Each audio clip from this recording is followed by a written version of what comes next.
What up, A2HH live on a Wednesday. Mike D on this side, Coop over here. Shout out to everybody in the room. Appreciate y'all, hanging tight with us. We had some technical things we wanted to get right so that we can get a good show going on. Because, we talking end of the year stuff, and, man, this year just zoomed by, brother. It happens fast. It does, man. It's going to be Christmas next week, man. But, yes. Be Christmas on Monday. yeah, on Monday, less than a week from now. But yes, man. Hold on, let me get to this live chat. Shout out to everybody in the chat. Thumbs up in the chat, guys. First off, how about them Clippers, man? 8 games straight. Looks like the Clippers are going to win the NBA championship. What say you? They're not going to win anything. They're still going home in the first round. First round, huh? All these guys are what I like to call regular season players. They're all regular season players. Russell Westbrook's a regular season player. Paul George is a regular season player. James Harden is the epitome of a regular season player, and we don't know if Creaky Knees is going to hold up. You can take your A-game. Look, you can take your A-game winning streak. I don't care. Well, I was going to say this about Kawhi. Kawhi is a 2-time Finals MVP. He didn't deserve one of those. NBA champion 2 times over. Won one with the Toronto Raptors. I mean, he's a champion. He should be able to wheel those guys to that next level. First of all, I've never seen him and Andre Iguodala win an MVP, respectively, for guarding LeBron James. Neither one of them deserved MVP. So one of them MVPs you should take away. If KD and Klay don't get hurt, he doesn't win ring number 2. They get blown out 4-1. Like, I look at what we can't do the ifs, though. I mean, I just look at what happens live. I give the credit where credit is due. And so not all titles and all MVPs are ranked the same.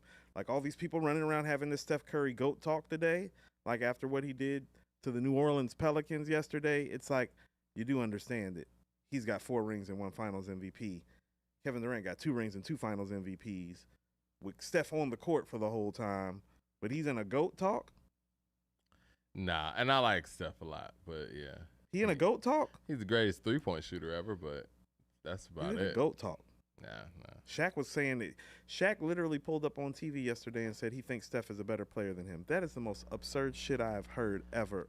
Shaq doesn't think too much of himself, does he? He knows. How about this? Come on, Shaq. Shaq looks at himself for what he should have been, and Shaq knows he's supposed to have about 6 or 7 rings. And that's how he looks at it. Like if Shaq stays in shape, he has about 6 or 7 rings. Yeah, Shaq go out there with the Karl Malone mentality or whatnot, coming to camp in shape. You know what I'm saying? Karl Malone was never out of shape. Like he came in with a Kobe mentality. Yeah. Well, I mean, I'm going with more of a bigger player, but yeah, I feel yeah. I mean, you could say that. Yeah. Dot with the super chat says, just found out Big Sean is in the top 15 of the most #1 albums all time. What does that say about Ye? How did this become a Ye conversation? I thought he was going to ask, what does that say about Sean? Look, Big Sean has had a very, very successful career. And, most people who come up under Kanye do have successful careers. That's no surprise there. But shout out to Big Sean. I think Big Sean's nicer than people give him credit for. Like who? Said people coming up under Kanye have a successful career. How has Saha the Prince's career been going? I think he has a very successful career as a writer. How about Rhyme Fest? I don't think he came up under Ye. Consequence? I think Consequence has had a much more successful career than he would have had otherwise. Okay. Yes. You and I look at success differently. Well, I mean, I think that you also have to factor in the individual as well. Like we saw when Consequence was running around with Tribe. We saw when Consequence was a free agent, when he was out there with Nori, 50, and all of that. When he got with Ye, we know who he is. You know what I'm saying? And he was also able to leverage that into a reality television career. No, you just always talked about what Ye has done with talent. Yeah. Where Consequences and Rhyme Fest plaques at? Do you think that Consequence and Rhyme Fest are just top of the line talents? Where Pusha's plaques at? I think Pusha, for the type of music he makes, he has had incredible success. I think he's had a very successful career. You don't think Pusha has had a successful solo career? I think he hasn't moved too many more records as a solo artist than he did when he was with the Clips. So Kanye didn't do nothing. Well, I mean, that's based on the type of music he makes. He doesn't make the type of music that is going to move units. Okay, so let me say this. Has Kanye given Pusha T a grinding type of beat? I don't think he wants that. I beg to differ. I know. I mean, even with his work with the Neptunes, Talk is the same. It's clear. No, grinding's different. And you know what? These are I think lies. when it comes to grinding, you have to look at the greatness of the Neptunes, especially at that time, right? Like, they knew the type of group that they had, and they were like, you know what? We got to come with a banger. We're going to come with some original shit that's going to take niggas back. Grinding is brilliant. Dot with the super chat says, also fun fact, Sean is closer to having a diamond single than Kendrick and Cole. You know, it's an interesting comment. He's probably closer to having a diamond single than Kanye. What does that mean? I think Kanye has one. He got Niggas in Paris. Is that diamond? Did Yes, Niggas in Paris go diamond? Mm-hmm. Who produced that? Hit Boy. Not Kanye. Shout out to Hit Boy. Yeah. But anyway, what was I going to say? Oh, I think it's an interesting dynamic when we talk about Big Sean and J. Cole, too, because J. Cole gets a lot of props, as he should. But if we talk about hit songs, singles, notable verses, and notable songs, I mean, Big Sean might have some of that over Cole. Then Kendrick got the notable songs, too. I don't know. I think Big Sean might have hit songs over Kendrick. And notable songs over Kendrick. He got Cole and Kendrick in that regard. Huh. But I don't know. Kendrick has some notable records. But hit song maker does not put you in the GOAT conversation. I mean, it did for LL. LL's a different animal, though. It's totally different. Those are classic hits. They're not just hits. Those are classics. Well, I Need Love is a classic. Rock the Bells is a classic. Radio is a classic. why are Baby those is songs a classic, though? Is it because they came during a time when hip-hop was just kind of, you know, getting its footing? Is the timing more so the classic nature of it? I mean, timing definitely matters, but you don't make classic singles in 3 different eras unless you're, you know, all-time great, quite frankly. Mad Max with the super chat says, no role models is Diamond, so Sean is not closer. Ooh, didn't know no role models is Diamond. That's yeah, good it is. Shit. Yeah, I remember reading that actually about a month or so ago. That's dope. So yeah, shout out to yeah. When people are making up stats in here, feel free to, you know, correct them real quick.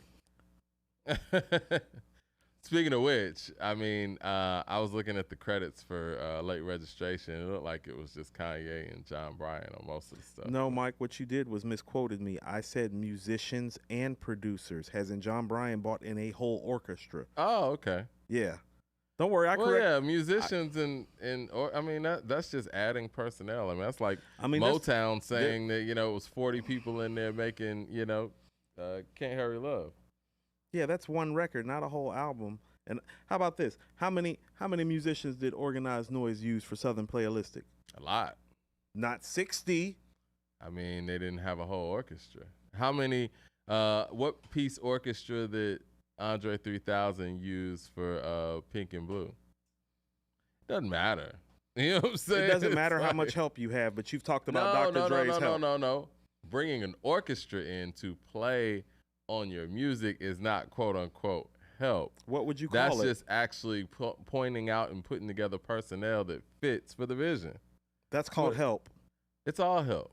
Right. And he's had the most. I guess because I played in band, I've been in orchestras. When you're actually all in one unit and you're all playing the same sheet of music, you don't look at it as like you're helping the director. Like, you know what I'm saying? Like, it's just what the music calls for. You know what I'm saying? Like, if you have a piece of music, you have a piece of music that calls for a 4-piece band, and then you have a piece of music that calls for a 40-piece band, it's like, really, the person who is writing for the 40-piece is the one that's actually doing more work. Except for the guy that was bringing in the 40-piece band was John Bryan, not Kanye. We don't know that.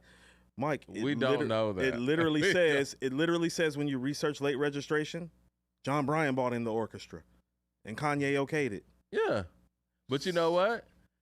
On Kanye's first album, did he not bring in that choir? Did he not bring in all that personnel? You saw the Netflix documentary where he went into that church and was doing Jesus walks. College Dropout got as much help as The Chronic, except for it's not as good as The Chronic. It's not help. It's creativity and it's musicianship. When it said it's Dr. Dre, you said it's help. I say it's all help. Which one is it? Is it help or musicianship? No, this is the thing. You all over the place. I'm not all over the place. You are. I'm not all over the place. Dr. Dre, it's help. You're caping for Dr. Dre. The bottom line is Dad sat there in that trailer and made the beats for Doggy Style. Dr. Dre went in there and did a great engineering job. He did a great producing job as far as like cutting things. A what? A great producing job. I got him number 2, so obviously I'm not stunting his greatness. At the end of the day, he had people lay down the foundation for his greatest stuff. Not to mention, with the Parliament Funkadelic shit, the nigga went out there and used Knee Deep over and over again. Used it on All Eyes on Me when You Can't See Me because he couldn't make nothing for Pac. He couldn't make nothing when Pac was coming out of jail with a double disc. Somebody else made California Love, and he recycled You Can't See Me with the Knee Deep sample again. You need to pick a date and time. First of all, Kanye's the king of samples. He's used way more samples than Dre has. So when you go to the sample argument, yes, almost everything Kanye does is a sample. I don't know, man. He did the whole 808s and Heartbreaks with no samples. Is there a Dr. Dre album with no samples? Mike, you keep talking about this Kanye stuff that if you play it, I'm going to beat you. I wish you would play some 808s and Heartbreaks. Is there a Dr. Dre album with no samples? Yes or no? I don't know. I'd have to check. Okay. Well, there is a Kanye album with no samples. Guess what? Guess what? Guess what? Mike, play those records when we have our battle. Speaking of which, Mike, I need a date and time that we're having this battle so I can go ahead and put all this to bed. Okay. KRC with the super chat says, stop it. No role models in Middle Child are close to Diamond. Cole's music ages well. Esquire with the super chat says, if not for Ye, Pusha wouldn't be relevant as a solo MC. True. Dot with the super chat says, also, rumor has it, Sean wrote a lot of Graduation.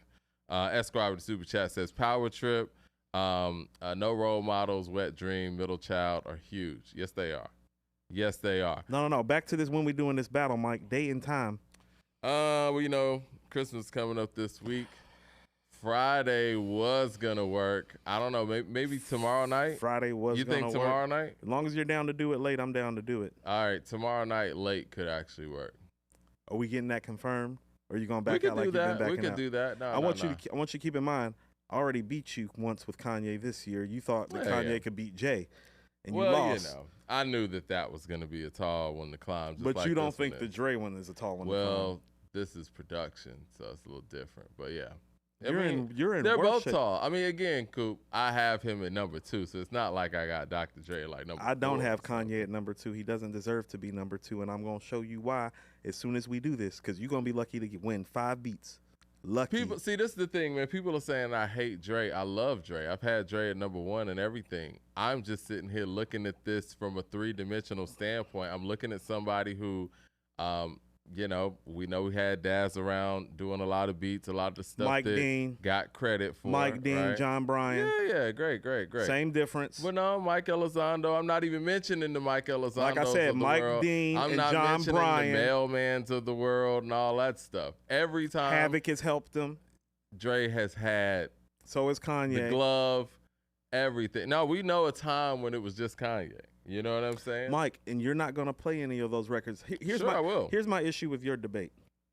My real crux of the issue. The stuff that you're giving Kanye an advantage of over Dr. Dre, if you play those records, I'm going to destroy you. And so that's not a valid argument. I mean, we're just going to have to No, I'm not finished. It would be different. It would be different. Like, Mike, I dare you to play something on 808s and Heartbreaks during this battle. I dare you. I mean, it's probably not going to fit this matchup. Because you know what time it is, Mike. That's why when you're bringing up, I just have more diversity. So you're bringing up, it's diverse. I got more to pull from. It's diverse. It's this, it's that, and the other. Is it better? But see, that's the thing, Is it better? And see, that's the thing, Coop. Better. So you're telling me it's not better just because certain people might be another artist in a song-for-song matchup, does that make them an overall better artist?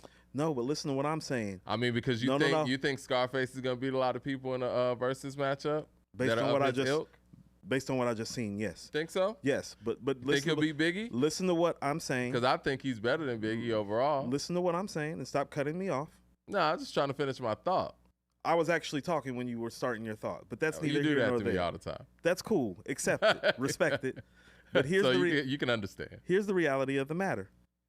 In this conversation, and I'm going to say it again so you understand me, the stuff that you've been saying that makes Kanye better, you won't play those things against Dr. Dre because you'll get crushed. And so therefore, He's not better because the stuff that you're giving him credit for, you know you can't play against Dr. Dre because you know that the stuff is not as great or classic. This isn't like a Prince Michael Jackson thing where it's like a styles make fights type of thing. You're giving him credit for stuff, quite frankly, that's not his all-time great stuff. Well, it's not that great outside of Beat and Daytona. And if you play that stuff, I'm going to show you. Even when you play the Beat and Daytona stuff, I'm going to show you. Well, I'm giving him credit for stuff that I don't even have to use. You know what I'm saying? And like I said, if Scarface's go head up 20 songs against Big, you think Scarface would be Big? How about this?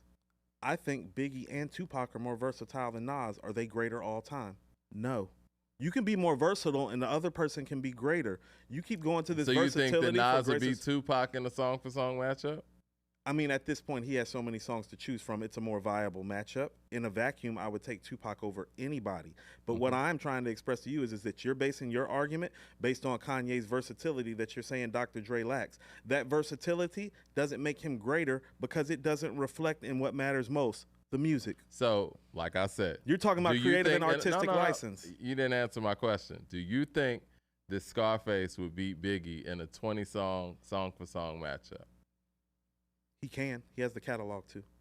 I don't think he would, but that doesn't make Biggie better than him, is what I'm saying. I think that Scarface longevity, his versatility, his everything that he's been able to do Big's more versatile than Scarface. Yeah, I'm just saying, like, you think Big's more versatile? Yes, Big can do a one more chance and do a give me the loot. Yes. But he could do that in a certain period of time, but Scarface has shown us growth over the years that we just weren't able to see with Big. See, that's the thing. And and I guess that's what I'm counting in the overall greatness. So what I'm saying is, even if somebody is able to beat somebody with their overall highs, it doesn't really tell the whole story. Scarface has been the same dude for day one. So when you're talking about the change, it's like, no, there hasn't been no big change. Scarface been the same dude. He's just gotten better. Right. He's been the same dude that we heard on Mind Playing Tricks on Me, and we can't be stopped from the Ghetto Boys. He's been that same guy the whole way through. So, no, he's not, like, more versatile or agile than Big. And, yes, he's greater all time, in my opinion, personally. A lot of that has to do with the consistency with which he's been great. Kind of like when you hear Dr. Dre, it's more consistently great than any producer that's ever lived. LP with the Super Chat says, Kanye used samples on 808s, and it just wasn't soul. Esquire, what samples were used on there? Esquire with the Super Chat says, I got bulletproof lineup for Ye, if you need me, Mike. He needs That's you. what's up, Esquire. He needs you, Esquire. Yeah. He needs you know back. what I'm saying? I don't need anybody. Good. I have Dr. Dre's I mean, we catalog. already know what we're going to get with Dr. Dre. No, you don't, Mike. I have so much stuff to choose from. That's what I'm saying. You're making it seem like Dr. Dre doesn't have like 75 to 80 great beats. Kanye doesn't. I got him in number 2. Of course I know that's not the reality. Right. So stop trying to downplay Dre to play up Kanye. OG Winston with the Super Chat says, since this is a producer versus, what do you guys think the criteria should be based on? Whose beats is better or which song sounds better? Dre's winning on both accounts. But I told this to Mike too. It's like, you can take Kanye's albums out. I'll take The Chronic in 2001 and Compton out, and I'll still beat you. I don't want any handicaps, man. Nah, we just I bet you don't, go straight up. I bet you don't, because if I take Kanye's albums out, you're dead man. Nah. Dead man walking. That's why you're going to play like The Real Slim Shady or something. Did Dr. Dre produce that? I don't know. What, The Real Slim Shady LP? Nah, he did. He did 3 beats on there. No, I'm talking about the song. He did Hi, My Name Is. That's what he produced. Yeah. That was the same sample. That's better than what? It's better than most of Kanye's beats. See, now you're just talking. It ain't like that. Kanye's beats ain't like that, Mike. You keep going to Dreams. I'm like, if that's what you're going to, you're in a lot of trouble. Kanye's beats ain't like that. Huh? No. You got him at number 5? I got him at number 5. Who do you think is better again? Marley Marl, RZA, DJ Premier, Dr. Dre. All due respect to Marley Marl, like, just based on the volume, you're going with the gravity of the tracks that were made from Marley Marl? Or? You've talked about Ye's impact when you talked about production. His impact's not like Marley Marl's on the world of production. I don't think anybody's impact's like Marley Marl. I think he's our first modern producer, but... He's the Rakim of producers. But what album does he have? Paid in Full. He produced Paid in Full front to back? Most of it, beat-wise, yes. I've heard other stories, but yeah, if he produced, paid in full front to back, sure. But I heard he just did a few. But yeah, I don't know. Kind of like, never mind. Go ahead. That's fine. Kind of like what Dre on Get Rich or Die Trying. Dre did 5 beats on Get Rich or Die Trying. I was gonna say kind of like Kanye on What Blueprint. did he do on Get Rich or Die Trying? He did In the Club. Shout out to Mike Elizondo. He did If I Can't, if I'm not mistaken. I think Back Down. Back Down is Dre. Back Down is Dre. He did my favorite song on there, Heat. Yep, Heat's Dre. Yeah. That's 4. You're gonna lose. That's all that matters. Who did What Up Gangsta? It wasn't him. It was Shy Money XL, I believe. Okay. I'd have to go. I do what I gotta do. I don't care if I get caught. It's Patiently Waiting is in. Many Men. Who did Many Men? That wasn't Dre. I who forgot did who it? That was though. I think that might be Shy Money or somebody else in that camp. But yeah, we can go look it up. It doesn't matter. I don't have to use Get Rich or Die Trying to beat you. I can leave all those beats off. You know what I mean? Like his name. Mike, how about this, Mike? Here's what the disparity is. I'll let you pick an album that I can't use, and I'll still beat you. We're not gonna do that. We're not gonna do that. I want you to use everything. You want to pick 2? Why do you keep bringing that up? You sound like Jay-Z with the B-side argument. No, use everything. No, I'm saying I don't want any What handicaps. I'm saying is that you can handicap my side, and I'll still wax you. That's what the gap looks like. I want you to play everything. I don't know if you want to do that. I want you to play everything. It's gonna be it's gonna get repetitive. To quote the DMX album, it's gonna be dark and hell is hot. Leroy Green with the super chat says, "Love Scarface, but people make arguments for him. Can't give you a bar of his last from his last 20 years. They respect him, but not because they listen." Huh. The Web 100 with the super chat says, "Keep it real, Coop. Dre been washed. He's been using the same tired piano loop since 09. That's about the last time Kanye made a great album, too. So I guess they'd be on the same level of washed, except one guy was here literally a decade before. Same piano loop since 09, huh? I mean, that's about the last time Kanye made something great. Somebody could say, well, I'm not going to go there with Dre. I love Dre. I don't want no problems. Dot with the super chat says, "One more fact. Ye isn't credited on any of the produced tracks on Sean's album. Sean needs more recognition for what he did for hip-hop." I love it. I love people trying to bring in a dark horse that needs to get their props. And I do think that Sean needs to get his props. Sean's a very dope artist for his era. We always talk about Wale kind of getting slept on or, looked over. But I think that might be Big Sean. No, Sean's gotten way more notoriety than Wale in the same era, so it would still be Wale. Yes. I think Wale has a fan base in a way that Sean might not. Because the people who fuck with Wale fuck with him heavy. He has a core, if you will. I think that the most underappreciated MC in this era is A$AP Rocky, in my opinion. Ye didn't do ass. Ye was against that. Oh, he was. Remember? Yeah. He put it out as a first single under his label, though. But he put it out as a first single under his label, though. But he was against it. He was against it. He said that on the Drink So Champs. I guess Kanye ain't never lied, huh? No, Kanye was like, look, I don't agree with this, but I'm not going to stunt you as an artist. Right. Yeah. You listen if to that's this what you want to put out. You wild. I can't wait. Tomorrow night. I don't know, man. Yeah. Tomorrow night, I got to get my list together. I've already kind of been messing around with the list, man. This is going to be Mike, all I got to do is pull up the 11 classic albums and pitch which beats I want to do. It's going to be really easy for me. It's going to be easy. I got like 100 beats to choose from. You have like 15. Yeah, it's going to be very easy for you. All you got to do is just pull up The Chronic, Doggy Style, Straight Outta Compton. Oh, no, Mike. You're not going to play anything for niggas for life. No, Mike. I'm literally going to run you every which way. And then you got 2001. Right. And all these classic albums you keep naming. It's kind of No One Can Do It Better. Straight Outta Compton. You're not going to play anything from there. Mike, you don't like the beat to express yourself? I like the express yourself beat. It's better than most of Kanye shit. Now, I will say this, man. I think the beat that you were tripping on the other day, man, I said Gangsta Gangsta, but it's the song I'm thinking about on Straight Outta Compton. Fuck the Police? Nah, not Fuck the Police. Mike, what you gonna do when I play Boys in the Hood? Boys in the Hood, that's the one. It's a rap for you, Mike. Hold on. Wrap that up. What's the song I'm thinking Body about? Bag, Toe Tag, like Ice Cube's album, The Predator. Hold on. Toe Tag at the end. This up real quick. Toe Tag at the end of Mike D shit with Kanye. Well, we're gonna see, man. I mean, it's all bad for you, Mike. I don't know why you're doing this. I feel very comfortable. I told you better off picking Pete Rock, Large Professor, Preem, RZA. They don't have the They got Dope Man's the beat. They got more classic records than Ye do for you to be doing this though. I mean, they don't have it for Dre, man. Like Dre got the hits, man. Dre got it. At the end of the day, like they're close. At the end of the day, if I had DJ Premier up against Dre, I think Dre's hits are just too big for Premier stuff. To be honest, Preem shit too big for Ye. That's what I'm saying. Like you talking crazy. Nah, talking crazy. You don't want to do the Preem Ye thing.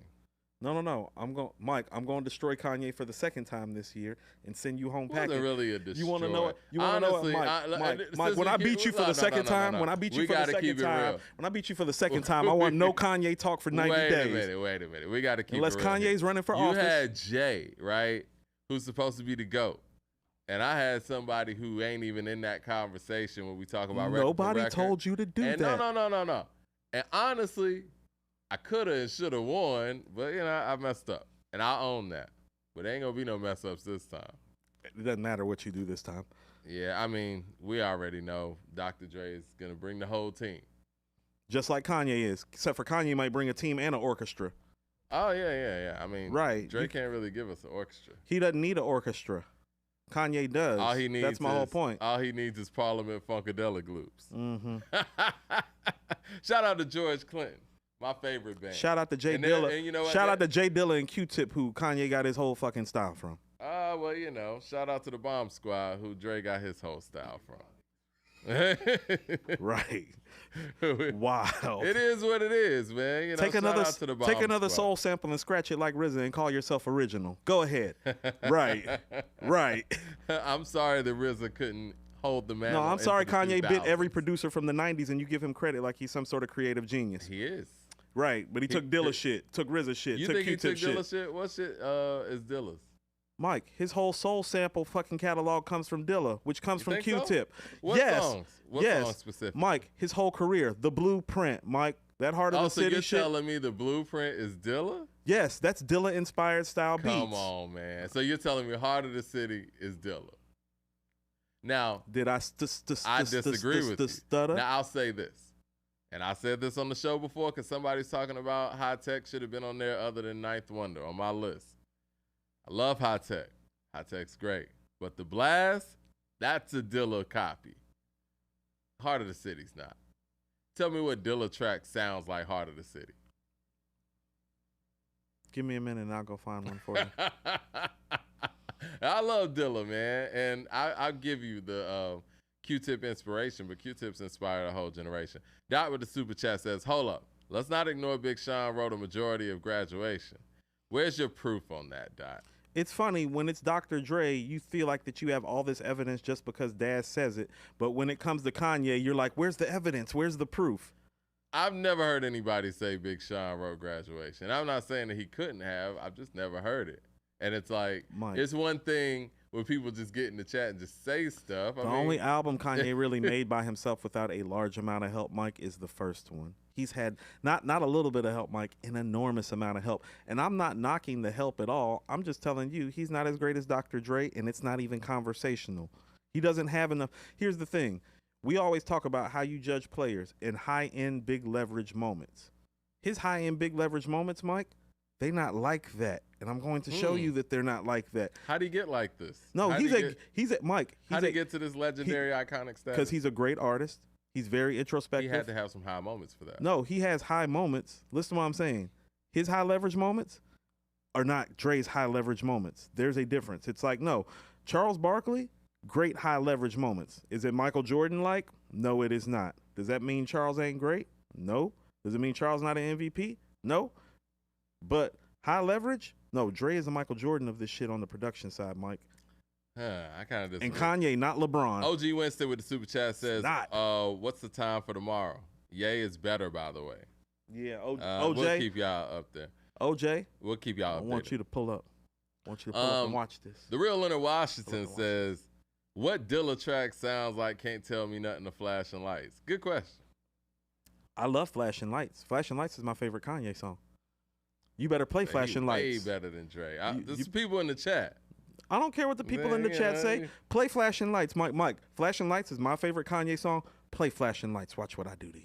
I mean, I'm not scared. I know Dre's catalog. Right, Mike. If you play Flashing Lights, what you gonna do if you play Flashing Lights and I play Deep Cover? That's what I'm saying about those high leverage moment. Over. over. I mean, I'm probably not gonna. Those probably ain't gonna. Mike, what I'm saying is every time you drop some classic A shit, I'm gonna drop some shit that's gonna make motherfuckers go, oh yeah, it's gonna be a long night for Mike. Every time you do. How many of those you got? Oh, Mike, I got at least 50 of those, so it's enough to beat you. Okay. Yeah. How many with the super hold on, chat Mike. says- How many tracks are the Chronic? How many tracks is Doggy Style? How many tracks is Niggas for Life? Straight Outta Compton? So you're gonna play the whole Chronic and the whole Doggy Style? Mike, I can go pick 3 or 4 from 11 classics. I can go pick 2 or 3 from 11 classics. It's 11 classics. What are the 11 classics again? Let's see. Straight Outta Compton, Niggas for Life, Easy Does It, No One Can Do It Better, The Chronic, Doggy Style, Get Rich or Die Trying, The Documentary. He don't have 4 tracks on the documentary. He's got 5. He did 5 for Get Rich or Die Trying and the documentary. I think he did like 4 on Get Rich or Die Trying. Well, whatever.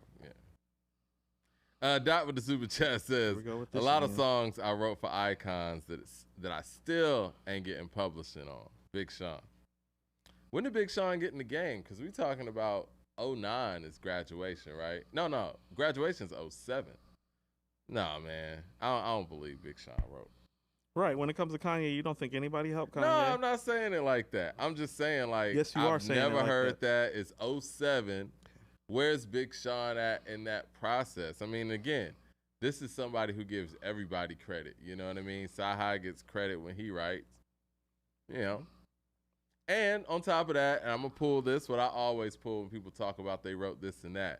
Where's his graduation album? Respectfully. Dr. Dre did In the Club, Heat, If I Can't, Back Down. Mm-hmm. Those are the 4. You're right. He did 4, not 5. Mad Max with the super chat says Sean did co-write, Mike. I don't know. Ye might be whack for real. Shout out to Mad Max. It's bad when I'm agreeing with Mad Max. We supposed to be doing some year-end talk anyway, not about how you're gonna get waxed tomorrow, Mike. I don't know how this even came up, but you know. I'm gonna keep bringing it up till you do this battle.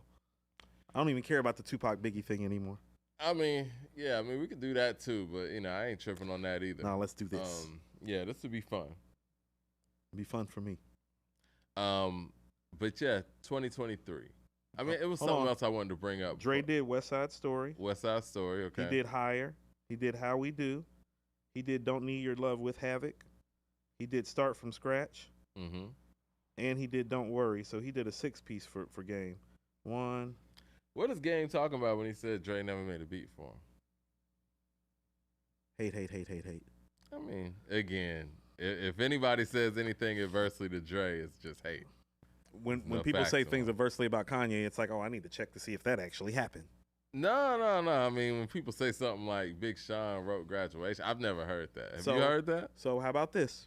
When I interviewed the Glove, he said that Daz and Warren G and him helped with the Chronic. Yeah, I remember. He said that Daz made the beats for Doggy Style. Mm-hmm. And you know what he said after that?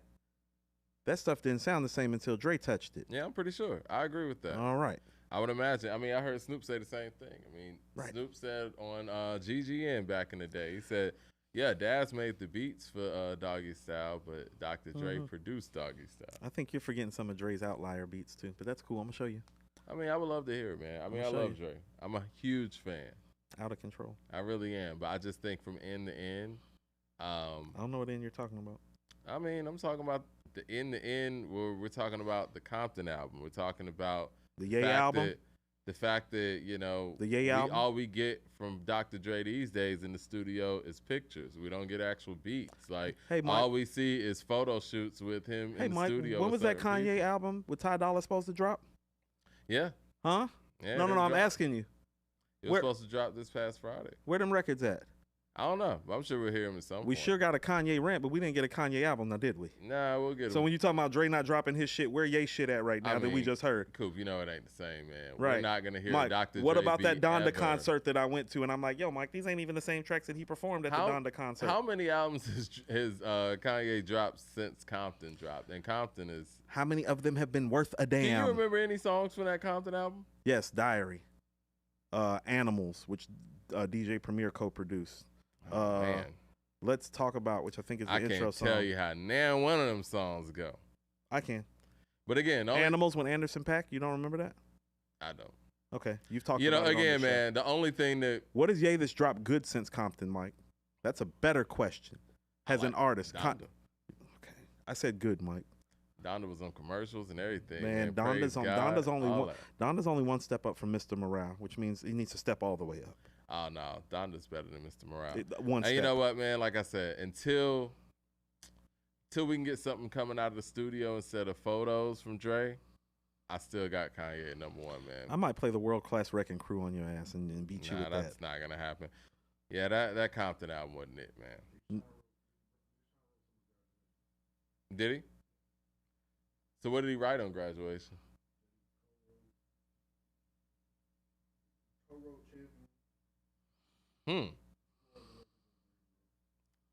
Well, shout out to Big Sean. I never heard that.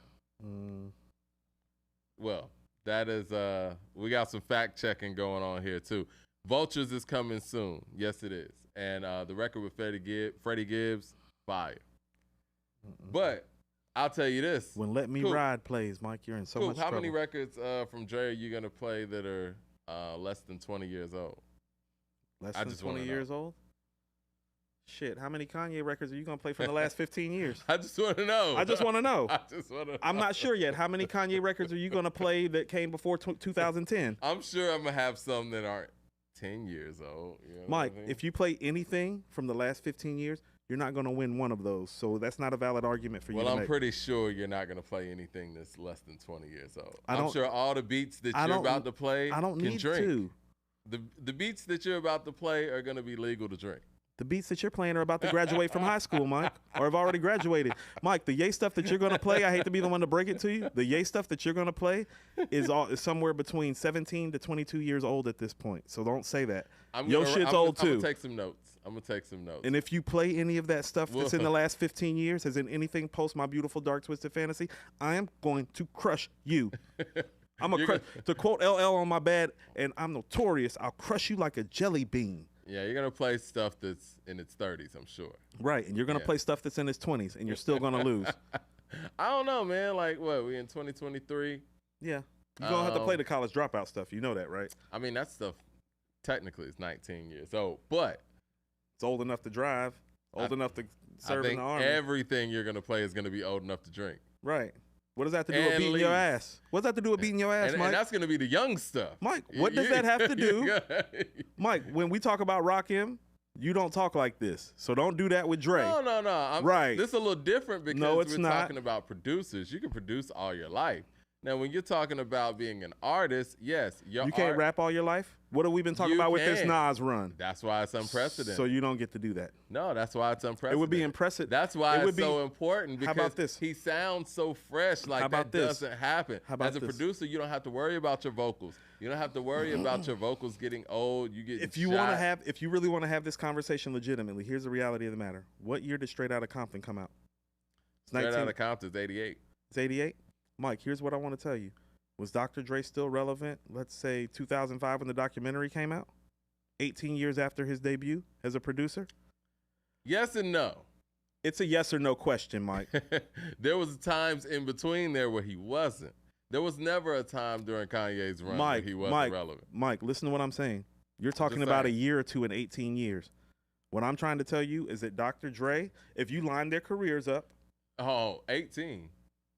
If you line their careers up, Dr. Dre was more relevant 15 years into his career than Kanye was into his as a producer in terms of making classic shit. So when you're doing hold on. Then Mike, then why is he getting slated? Why does everybody want to come to Aftermath, Forget Rich or Die Trying in the documentary if that's not true? Everybody. They had a handful of guys. Mike, the biggest album of the last 20 years is Get Rich or Die Trying. Who did they? Is it? It's big, but is it the biggest? Yes. Like, hands down, yes. The last 20 years? It's not even. How are we basing It's not that? conversational. Pick a metric, Mike. Are we basing that on quality sales? of the album, sales, singles, impact, performance? Yes, on all levels, it's the best album of the last 20 years. Over the Eminem show? Yes. That's the one that sold the most. Yes. I said overall, as in where you want to go. Singles, impact, performance. Yeah, all that. Okay. Yeah. It's the Tour de Force. Hold on. He did 4 beats on there, by the way. What year is that? It says executive produced by Dr. Dre. And what year is that? That's 2003. So what year did he come in? 1987. Now you show me. He came in before you that, show me that an album that Kanye West has executive produced 16 years into his career that's fucking with Get Rich or Die Trying. When you talking that old shit argument, the only nigga that's old, respectively for their era, is the shit that Kanye done. Because Kanye ain't made nothing great in 13 years. Was Eminem an executive producer on there as well? He might have been. Okay, so yeah, it's not like Dre was the executive producer on there alone. Eminem's pretty big. I mean, Mike Dean is executive producer of most of these. Pretty big now. Let's not sit here and act like. Hold on, let's Mike. not act like. Mike, what do you think about Eminem's production? What do you think about Eminem's production? It's so you giving him credit for Get Rich or Die Trying now, though? No, but the impact of it, we can't sit here and act like Eminem being involved in Get Rich or Die Trying doesn't factor into his success, because it does. I'd also like to submit to you that the only album that's as good as My Beautiful Dark Twisted Fantasy in the last 15 years was also executive produced by Dr. Dre. That would be Good Kid, Mad City. Right. Do you think that Good Kid, Mad City is better than My Beautiful Dark Twisted Fantasy? It's second to My Beautiful Dark Twisted Fantasy. But what all did Dr. Dre produce on there? He didn't do any beats on there. He was the executive producer of the album. Gotcha. He put the album together, which is some shit Kanye don't know how to do. So production covers all spectrum. No, you get to talk about agility with artists. I get to talk about agility in terms of production styles, as in Dre can make the beat, do the production, do the executive production. What album has Kanye executive produced that he didn't do a beat on that feels and sounds like Good Kid, Mad City? Go. I like Sci-Hi's Black History Project. You comparing that to Good Kid, Mad City? Good night. No. Good night. No. What I'm doing is I'm comparing an album where he didn't do any beats on, because usually, and that's what happens when he does. Let me finish. Look at the difference. Usually, when his name is on something, he actually does some work as opposed to getting everybody else to produce. But when he doesn't, how does it sound? When he doesn't, how did it sound? Did it sound like Good Kid, Mad City? Because that's what Black History Project is incredible. Is it Good Kid, Mad City? Is it Good Kid, Mad City? I'd rather listen to it than Good Kid. That's not what I asked you. Is it Good Kid, Mad City? Honestly, at the end of the day, Good Kid, Mad City is Good Kid, Mad City because of Kendrick, not because of the production. Let's just be honest. I mean, the production is good on there. It's put together very well, but the reason why that album flies the way it does is because of how stellar that Kendrick was on it. As a beat maker, he's better. As an executive producer. As a beat maker, what beats did he make? The Chronic. Niggas for Life. No one can do it better. Easy does it. Hold on. I think Funky Enough, that's beat making for Dre, right? I think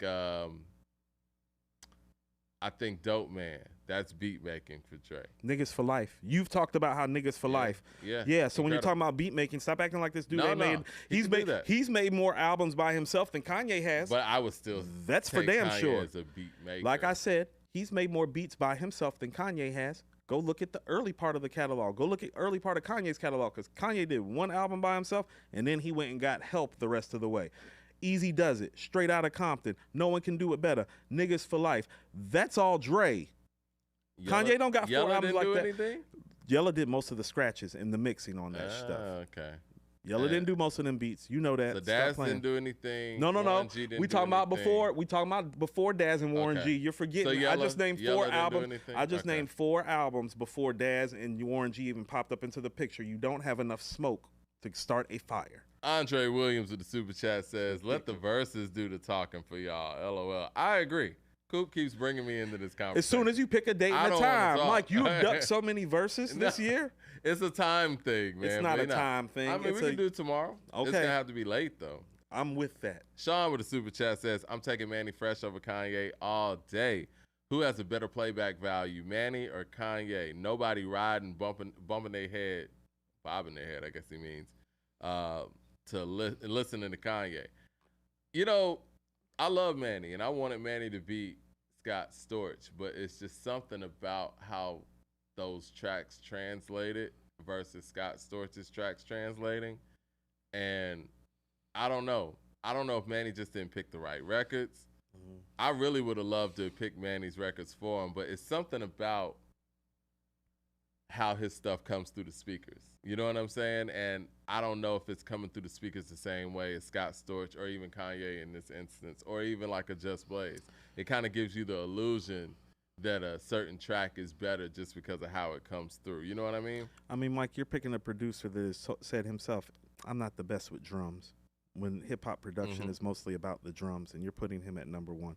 It just sounds backwards.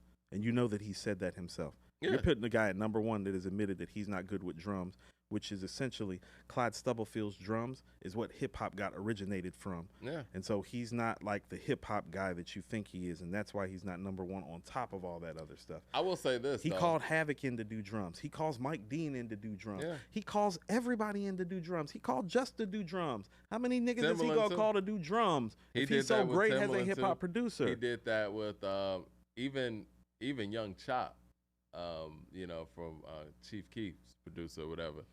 I think he's just smart enough to understand where he lacks, and this is not an academic paper on your intelligence. This is about fucking beats, rhymes, and life. That's how you're talking about how intelligent he is. Oh my God, he's a very smart. He's very intelligent at making beats. He understands the music.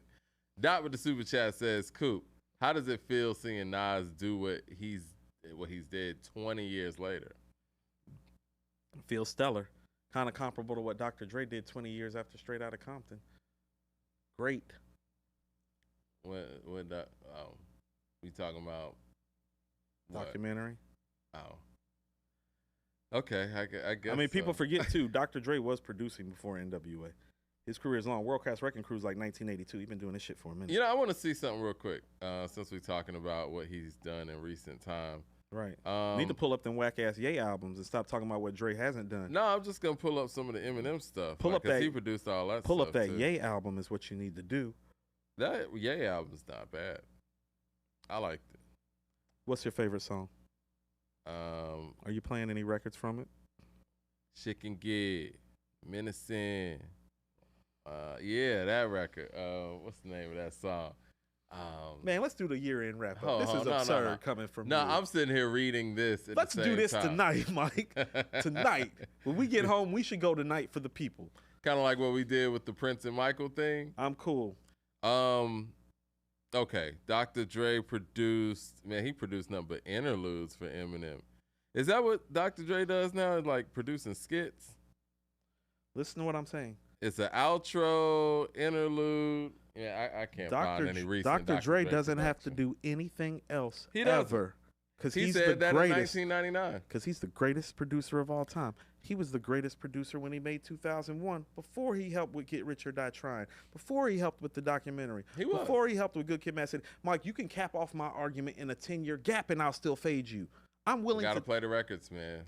Tonight. Let's do it tonight.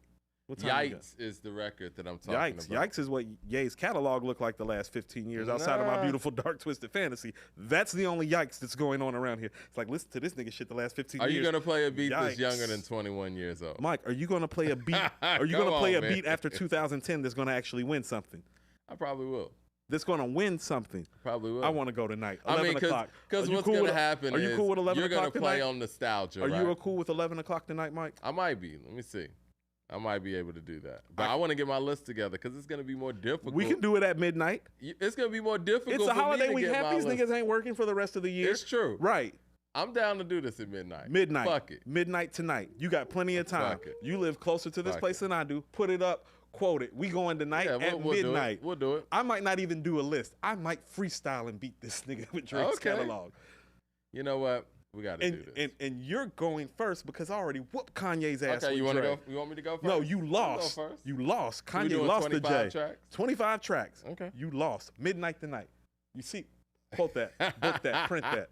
Quote that, book that, print that. Station head, y'all already know what it is. Station head at midnight. Okay, let's do it.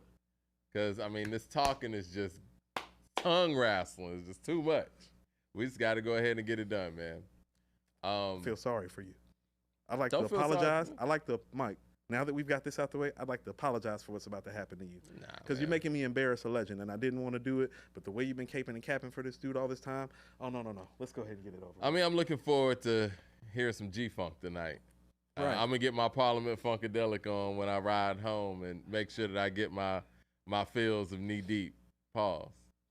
So I'm glad I'm sure I'm going to hear those records over and over. I don't need to play that stuff to beat you, Mike. I'll probably hear it in my sleep. I don't need to play it to beat you, Mike. I told you. Murder was the case that they gave me. I told you you could have the Chronic. I told you you could have the Chronic and 2001. I still beat you. No. I want you to play all of it, man. I don't know if you want that. bad. So, okay, let's talk about 2023. What we discovered is just going through the year in hip hop, it's just been a lot of music coming out. Yeah. A lot of people were saying that it wasn't a strong year for hip hop, but it's just a strange year, right? There's no over the top takeover albums, I guess, if you will. There's probably a handful of those where people will say it's album of the year, but there's been a lot of really good 4 mic efforts. I would say 3.5 to 4 mic efforts, if you will. But I don't know. It's just a strange year. It's hard to really rate it and rank it, but we're going to do it. It's been a niche year. I think, this has been one of those years that it's like, if you're complaining that hip hop is having a bad year,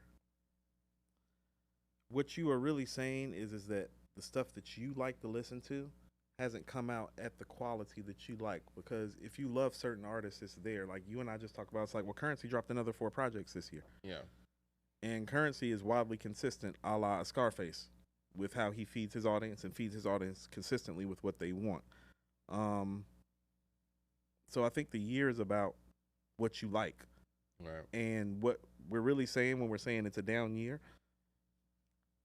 there really haven't been a bunch of albums that have blown the doors off the hinges where we've just been like, man, this is some breathtaking, beautiful, classic hip hop I'm going to remember. It's not that kind of year. Every year isn't going to be a 2020, Yeah. where it's like where we hear a few albums, we're like, damn, like this shit's good. Like I can remember, let's go to like something like less notarized from 2020 that we both enjoyed, Busta Rhymes ELE2. It's like when we both heard ELE2, we were like, damn, it's like I didn't know Busta still had this in him. Right. Like this is really, really impressive. I don't think outside of Nas, there's been a legend that's dropped an album this year that's made us go, damn, the way King's Disease 1 and ELE2 did. It's like, man, look at these old dudes. Like they still got it. Right. There's not anything groundbreaking or magnum opus like an Alfredo or From a King to a God or a Pray for Paris. And so I think what this album has, there's not even like necessarily a coming out party like a Price of Tea in China was for Boldy James. It's like when I heard a Price of Tea in China, I was like, this Boldy? It's like, damn, this nigga done got good. So hip hop is missing those moments where I think it's affected our consciousness this year.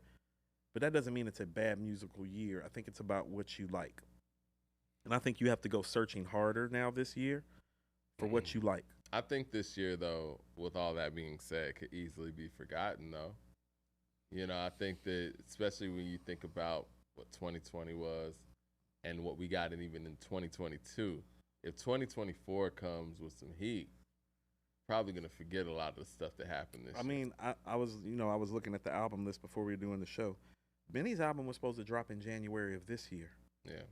And so I'm going to like raise the level of expectations for what that album should be, because now I know that you've spent more than a year working on this project, on some old school Not shit. even just a year working on it. It was supposed to be out a year That's what I ago, mean when so I'm saying probably more than that. a year. Yeah. And if I'm not mistaken, I heard murmurs about it last summer. Now, there's nothing wrong with taking 15 to 18 months to build out a project, because actually, Mike, That's the way you're supposed to do it. That's what we were raised on and what we're used to do. We're used to hearing our guys every like 15 to 24 months. Right. Not every 6 to 7 months. And so I'm going to raise the expectations for what Benny Project is supposed to be in January. So now when he's saying it's the hardest shit since It's Dark and Hell is Hot, it's like, oh, well, it better be, because you just had time to make that type of album. You've had the time. You've had Hit Boy and Alchemist definitely at your disposal. Mm-hmm. You've probably had Conductor and Beat Butcher and Derringer at your disposal.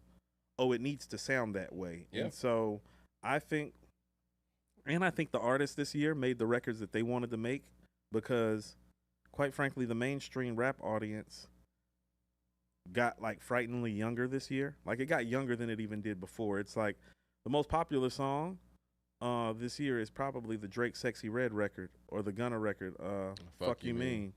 And it's like either that or I think Quavo and Future's Turn Your Click Up too.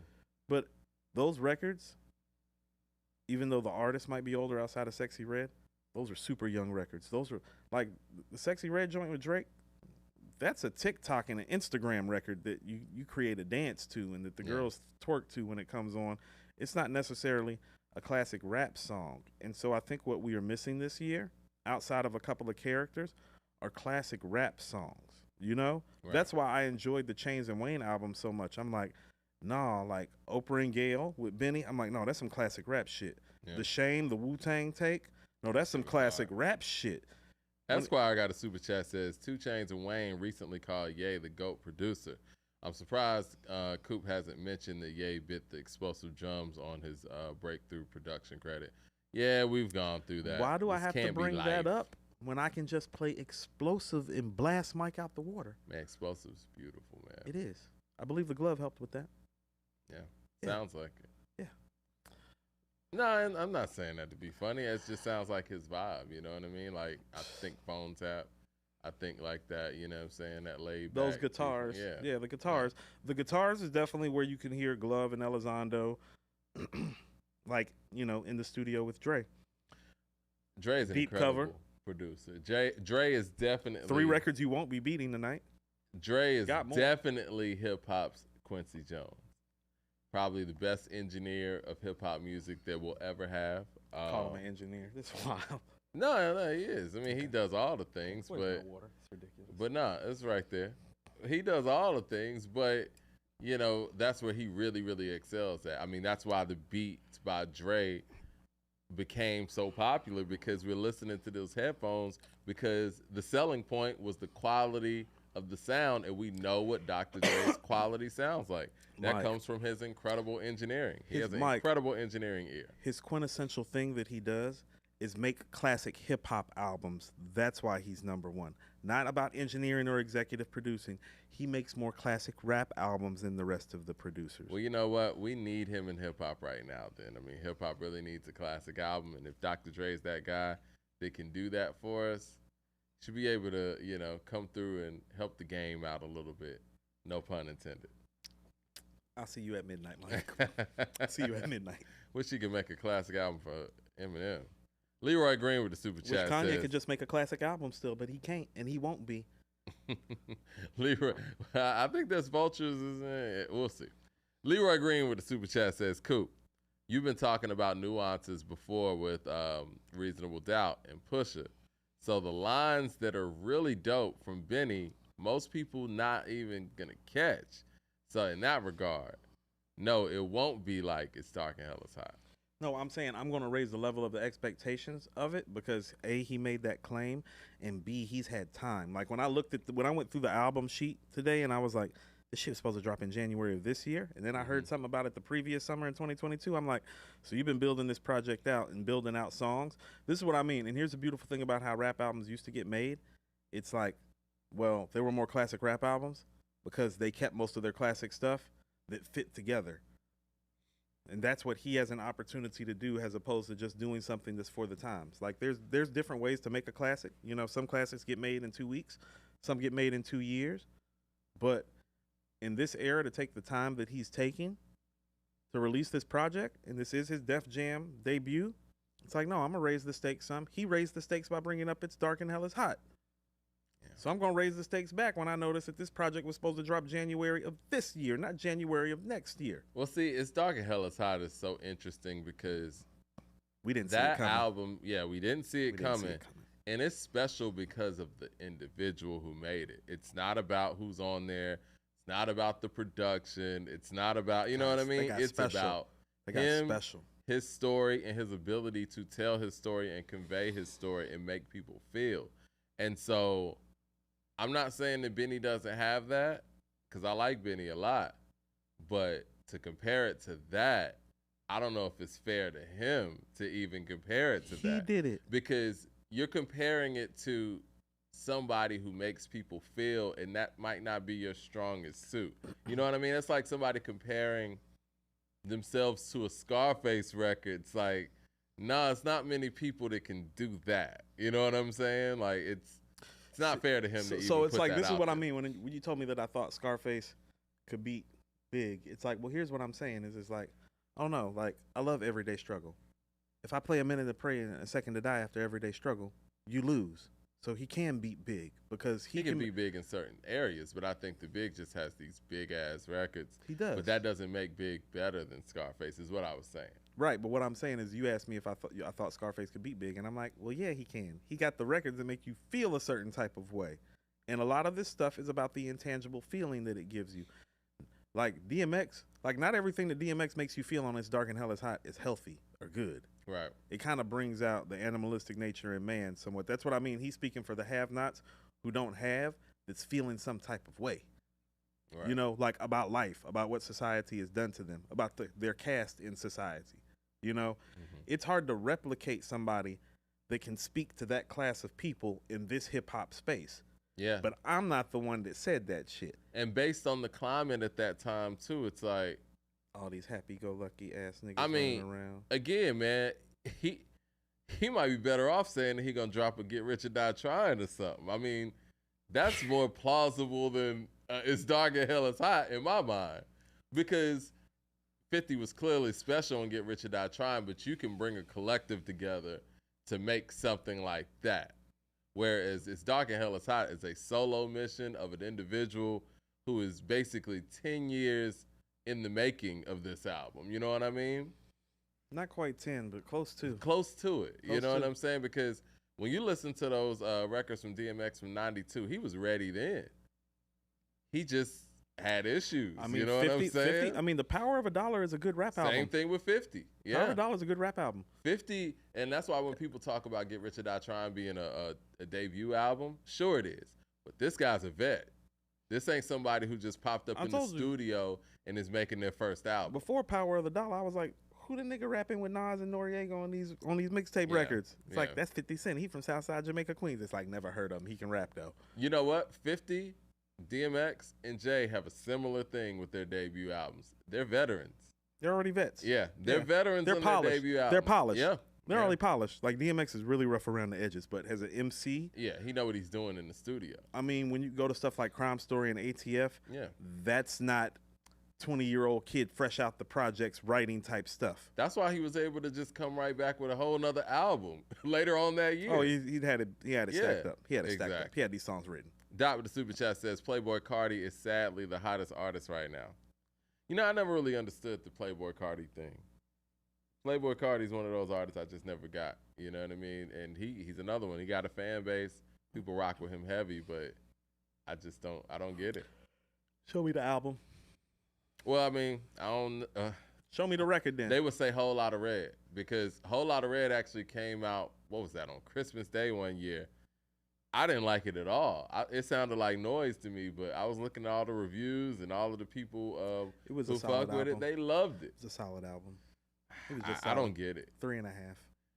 There's a couple of artists, and one of the first artists that made me feel old, I might have said it on this show before, is Chance the Rapper, man. Like, when he had fans and people really rocking with him, I just didn't get it. I think Migos are who made me feel old. Really? Mm-hmm. I went to this Childish Gambino concert in 2014. It was me, Will, and Kimberly. That's back when Will was living in Miami, and they came up here to go to the concert because Gambino wasn't touring down there. Anyway, it was Chance the Rapper's DJ who opened up for Gambino. Gambino took forever to come out. It's like Michael Jackson or something, man. People were fainting out there and everything. It was wild. And that's when I realized, I'm definitely too old to be at this concert. But they were playing all this Chance the Rapper stuff, and the crowd was going crazy. I didn't know any of this stuff, bro. Like, and then when I was listening to it, I'm like, man, this shit is whack to me. But the crowd was loving it, and I was like, man, am I really old? Wow. That was my first sign that... I remember I was at the club with my younger brother and sister probably about... How old is Audrey now? It's probably about 5 years ago. We was in Buckhead together. And...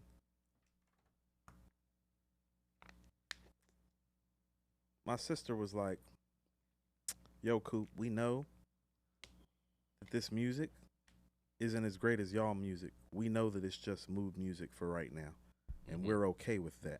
And she just came up to me and told me that randomly, you know what I mean? Because my sister's 15 years younger than me. My brother's 10 years younger than me. So I was letting them do what they do, run around the club. I was like chilling in the cut like one of the older dudes, because I was. Yeah. You know what I'm saying? Even then, even 5 years ago, and I was just like, it's like, damn. It's like, it was almost like a resignation letter that she turned into me. Like, yeah, I know you're not feeling this shit because it's not as good as the music that you grew up on.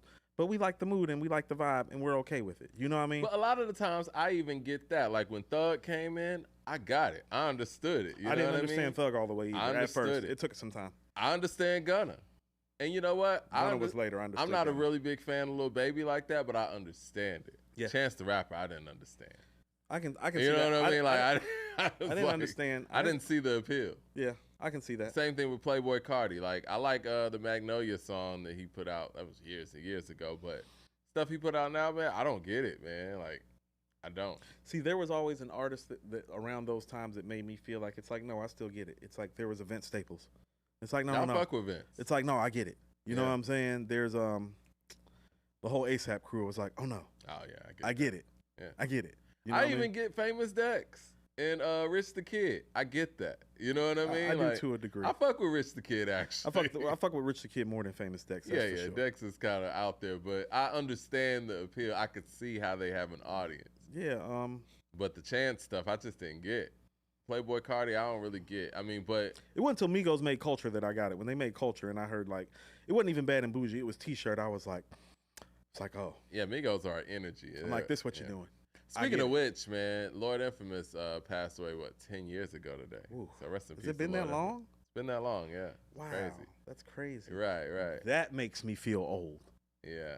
That 10 years went by fast, man. That makes me you feel know what, old. man? I was hurt by that, man, because me as a 3-6 fan, Lord Infamous is he's the reason why I actually got into 3-6. It was a lot of people feel that way. Because I was a Bone fan, still am, but it was a transition from that diss record that they did on Bone, but his style was a good transition for a Bone fan into a whole nother group. So he kind of, I wouldn't say he's kind of like crazy, but I kind of looked at him as crazy and Coopster as busy until I got into the group, and the group really, had other dynamics. But that flow, I don't really know where Lord Infamous flow really comes from. Maybe it just comes from him. I know a lot of the Memphis cats said that they were really big on NWA once again. MC Ren is a big part of Skinny Pimp style coming together. Yes. And I know Lord Infamous was a big NWA fan as well. You can hear in 3-6 shit. You can hear it. But that flow that he came up with from whatever inspiration he got from NWA, that is where, I don't want to say that's where Migos got their flow from, but yeah, they are his children. I always kind of looked at like Soulja Slim and Lord Infamous kind of like the same way for their respective cities. It's like they sound like they city. Yeah. But you can tell they've been influenced by the West Coast. Lord Infamous vocabulary was always different than the rest of the guys in that group and gals, Gangsta Boo as well.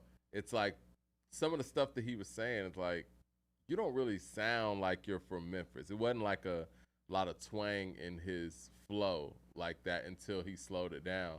But the early Lord Infamous, it wasn't, you couldn't really peg where he was from in that light. But you know he was from Memphis is what you're saying. Right. It's like the words he was using was a lot different than the rest of the people in the group. And I think a lot of that comes from the West Coast something. He was using a lot more words, though. He was. See, but that's the thing. We can't, I get what you're saying, but I don't like it, especially like when it comes to Southern artists, when we contrive it and be like, well, he doesn't sound like where he's from because he's using more words than we're used to hearing. Well, it wasn't just the words. It was the way they fact were put that together. It wasn't a lot of Memphis twang on it. Like Gangsta Black, he was using vocabulary, but he had that Memphis voice. Like, you know what I mean? Like you could hear his accent rather. Like MJG has always been great at using his words. Yeah, and he has an accent. But he has the accents where you're like, yeah, that's a Memphis nigga. Exactly. Right. Mad Max with the super chat says Cardi picks the best beats. That's why. Stephon Young with the super chat says finally got a day off to watch the show. Hope everything is good. Everything is great, guys. Peace. Pull up tonight at midnight, Stephanie, and watch Mike take this L for the second time on the behalf of Kanye West. Pull up. Kanye versus Dr. Dre tonight. But yeah, Lord Infamous's flow. I will say this: maybe the Migos Takeoff specifically probably didn't get it directly from Infamous. I do feel like they may have gotten it from Crime Mob, who I feel like was always a direct replica, if you will, of 3-6 Mafia. Yeah.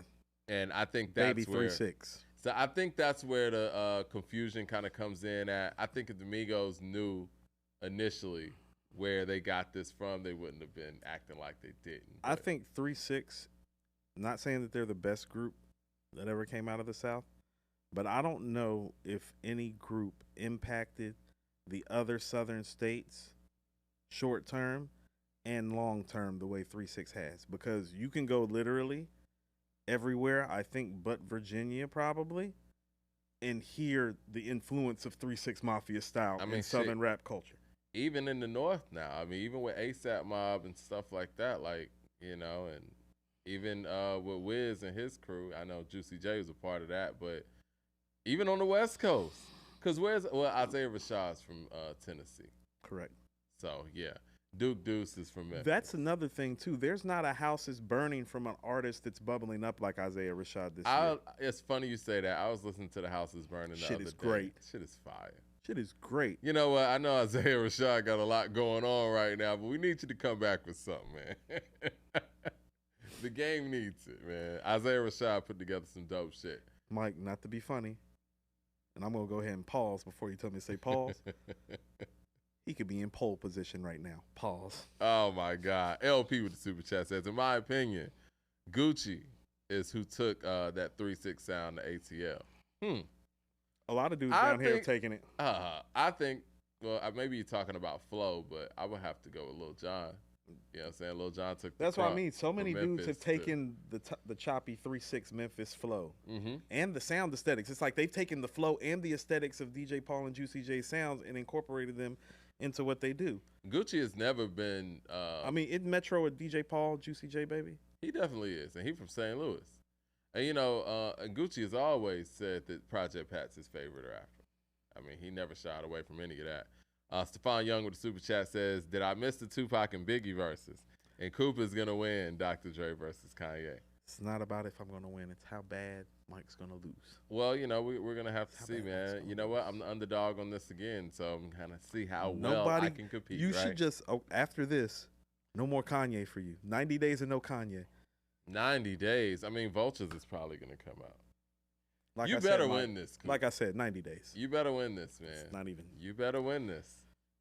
Because, yeah, it's not. Talking about Vultures is going to come out. Man, only Vultures are coming out at nighttime. Vultures off Hell on Earth by Mobb Deep. Ain't no Vultures. I'm going to say this, man. I do think that if you would have asked me 20 years ago, and again, this is somebody who's a 3-6 Mafia fan, if 3-6 was the greatest group to come out of the South, I'm like, nah, of course, Outkast, 8Ball and JG, UGK. and UGK, I would put ahead of them. Might even put Goody ahead. Yeah. Not now, though. I don't know, man. It's an argument. I'll say that. Most influential and most impactful group is 3-6. Still not the best group. They're still not better than Outkast. Their music has had legs that none of us could imagine it would have had. Who would have thought? It is crazy for me as somebody who was listening to them when nobody, I mean, outside of pretty much Tennessee at the time, was listening to them. Their stuff wasn't on the radio. I was listening to them through tapes. And everybody was on the No Limit wave. Everybody was on the Cash Money wave. I was listening to those guys. And to see everybody using this stuff like 20, 25 years later, they're literally the Parliament Funkadelic of hip-hop. So my cousin Six, like with most things, he put me on to him because Six wasn't listening to No Limit and Cash Money around that time. I wasn't either. He was listening to 3-6. Mm-hmm. Yeah. I was listening to stuff that Cash Money had on the radio. I listened to 400 Degrees, obviously, in Chopper City in the Ghetto. But I wasn't a big No Limit fan like everybody else. Me neither. While everybody was listening to No Limit, I was listening to 3-6. My best friend in high school, Gary Austin, all Gary did was play No Limit all the time. That's how people were. All the time. That's how it was down here. C Murder, Silk the Shocker. And they were coming out with albums every week. TRU. Yep. Mystical. The Mystical Unpredictable album. That shit was hard. That shit was hard.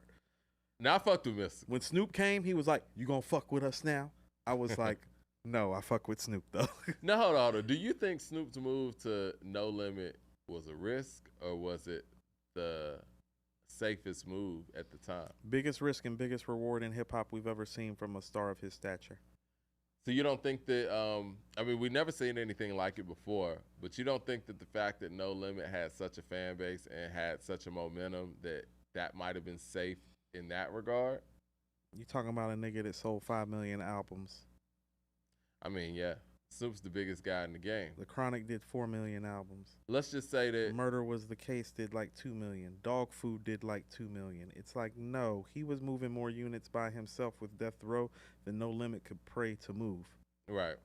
So that was a smart business move by Master P to incorporate Snoop Dogg into the machine. Yeah. And it was a smart move for Snoop Dogg because then Snoop Dogg learned how to be a businessman. Like Snoop tells you, the businessman that you see exists because Master P existed and taught him how to be that businessman. That's what I mean about the risk and the reward of it. It was more of a risk for Snoop to make that move. But the reward is the guy that we see that we often call the biggest star in hip hop. Do you think that if Snoop would have actually went, let's just say he would have signed to Sony or something like that, Boo. or whatever, you know what I mean? Like, let's just say that he goes to any record label. Boo. What's the sound gonna be like? At least No Limit had a culture. Whatever the punk ass label said, that's why the No Limit move That's was what I'm the saying. move. Yeah. So I mean, to some regard, it was I don't want to say safe, but it was just smart. He kind of. Here's what happened. Not only did Snoop get to learn business, he got to really find himself as an artist outside of Dr. Dre. Exactly.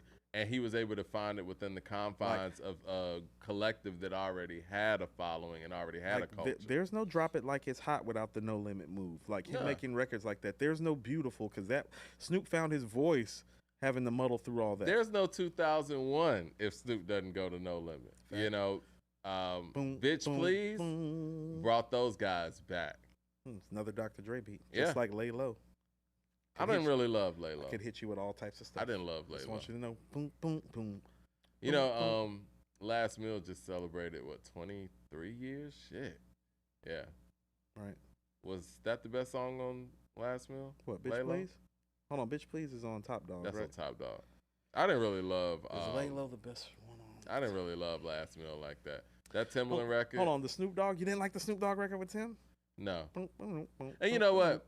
People talking about, yo, on your list, man, where's Timbaland? He got records like that. He got that They Call Me Big L.A. Nah, I'm cool with Timbaland and his hip-hop You didn't like Headsprung? I did not like Headsprung, no. No, no, no. If it wasn't for the Jay-Z records, Timbaland's rap records would be kind of trash. Wow, that's heavy. It is heavy, but it's true. I'm not going trash. I'm not Who going has he made a great rap record for? Put You on the Game. That's a great one. I'll give you that one. Yeah, Put You on the Game. I ain't gonna front on that. Yeah, one. that shit hard. That shit's hard. What else we got? Raise Up by P.D. Pablo.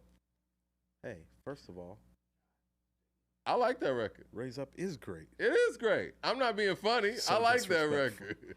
I'm just naming the higher level rap records. Stay with the PD. Like, do you like Freak Elite? Because that's Tim too, if I'm not mistaken. Nah, that's Lil Jon. Lil Jon did Freak. That is right. That is right. He did that I song. Ooh, Bubba Sparks' second album, Deliverance. Okay, it's some of Timberland's best production. The song period. Deliverance. The album Deliverance. Yeah. She Tried. Oh no, yeah, that's dope. The Bubba Sparks second album, Deliverance. But you'd have to go digging for the stuff. Yeah, it ain't enough to be Ninth Wonder, in my opinion. I don't know how many J records are there. There are about 5 or 6 of them J records, right? Do you think that Threat? Actually, do you think Threat's better than better than Dirt Off Your Shoulders? I think Threat's the best song on the Black Album. So okay, there you go. What up, pimp? This Threat. Esquire with the Super Chat says Rashad has a flawless discography. Start with Clava Demo. I don't know, Mike, because we got hold on. Let me see. We got, as far as Timbaland shit. Okay. We got Snoopy track. Love Snoopy track. It's Hot as Hot. Love that record. Nigga What, Nigga Who. Mm-hmm.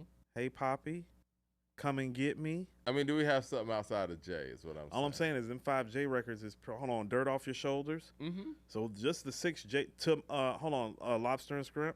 I love Lobster and Shrimp. So that's 7 J records right there. That's heavy.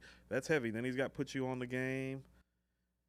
I don't know if I picked something off the Bubba album to like fade it, but as a production job, that's probably his best hip hop production job as a producer end to end.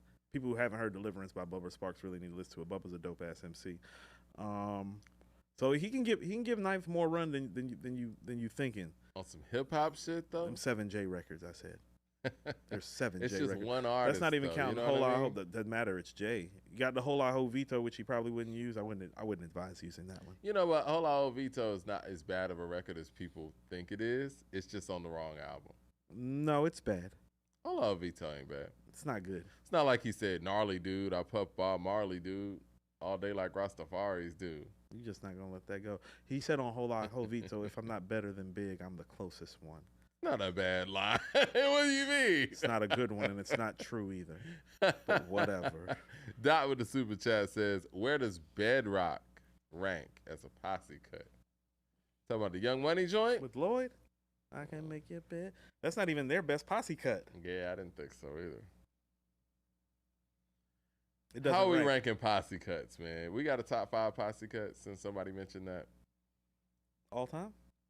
Yeah. Told you how I feel about So Appalled. It has to be. Is posse cut 4 or more, and we not counting Wu-Tang, right? No, you can't be in a group with a motherfucker, right? I think it's 4 or more, and it has to be people who aren't in a group So we can't together. So we can't use I 4 and I because Mobb Deep's in a group together. Is that what you're saying? Yeah. And it has to be 4 It has to be 4. because Ali Boumaier is 3 because that would be It number is. 1. Ali Boumaier is 3. That's not a posse cut. So I'm right about the So Appalled thing because that's I Sci-Hi, Jay, think- Pusha, and Kanye. Yeah, that's a posse cut. I think All About the Benjamins the greatest posse The cut in hip-hop Locks history. are in a group, so you can't use it. You just said you can't be in It's a 4 group or more. together. You said you can't be in a group They though. got the Locks, Puffy, Big, and Kim. That's 4. No, Yeah. Kim, Big, and Puff is just 3, and then the other 2 are group members. That's so you what I'm can't saying. use them. That group counts as 1. Then I can You know use what I I mean? can use Mobb Deep's I 4 and I then. Okay, so who else on? Nas and Ray and Prodigy and Havoc. No, that's 3. Because the group counts as 1. You know what I mean? You're counting the group as one person? Yeah, because they're in a group. They make music together all the time.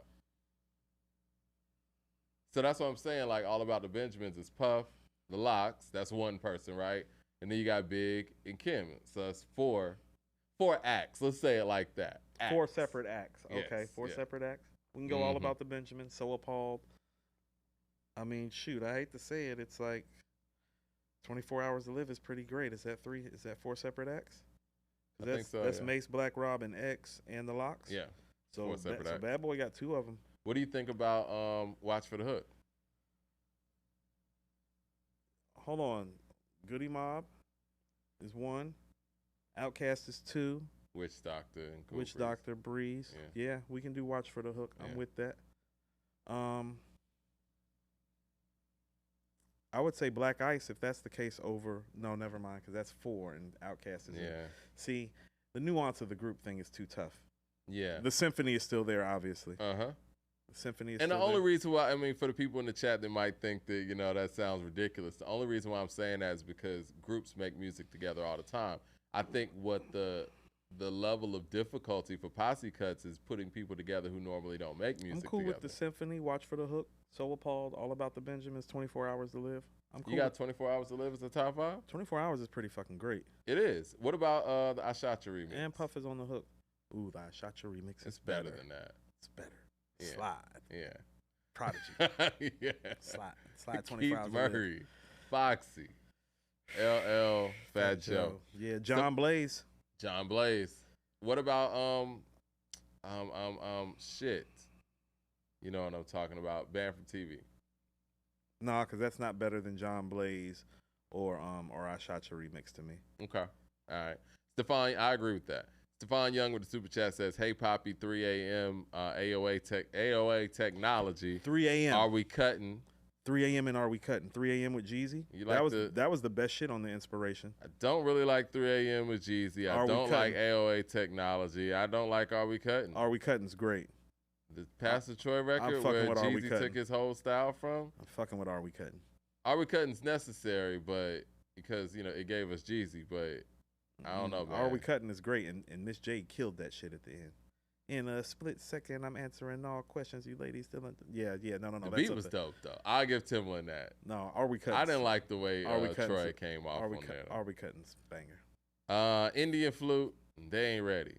I just don't think these are top 25, you know. Blueberry Yum Yum is supposed to go to Jay.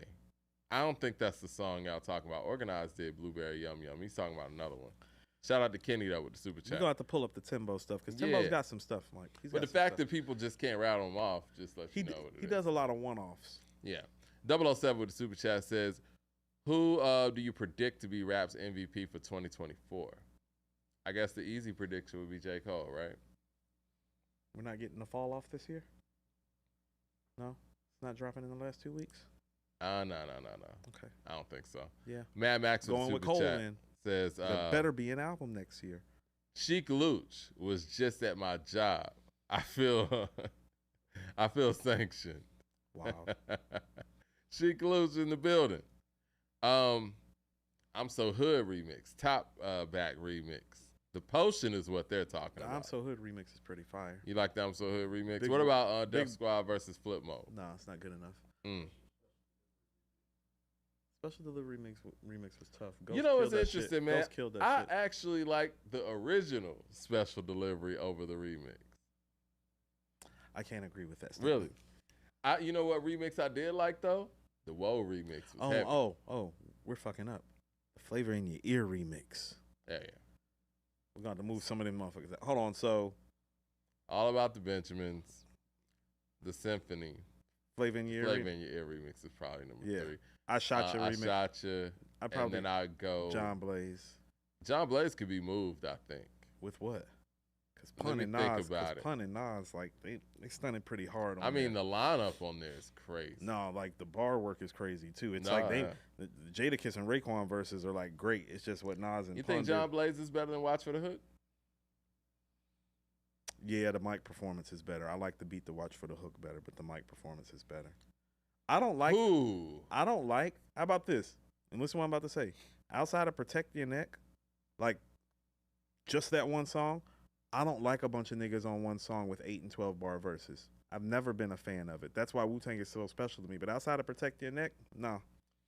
Ohio K with the super chat says, niggas done started something, dusted and disgusted. Grand finale, Lil Jon. That's a good one. And DMX version, Got My Mind Made Up. You think that John Blaze is better than Got My Mind Made Up? Okay. I don't know about that one. So I don't know about that. So here's the thing about it. Let me ask you this. 4 3 2 1 is another one. 4 3 2 1 is pretty dope. Bar works crazy. It is. Is Got My Mind Made Up a top 20 Tupac verse? Because I would tell you no. Is it a top 20 Method Man verse? I would tell you no. Is it a top 20 Redman verse? I would probably tell you no. Think about what you're saying. I don't know. Think about what you're saying. I don't know. And you just love Method Man. You're biased. I do. It's not a top 20 Meth verse.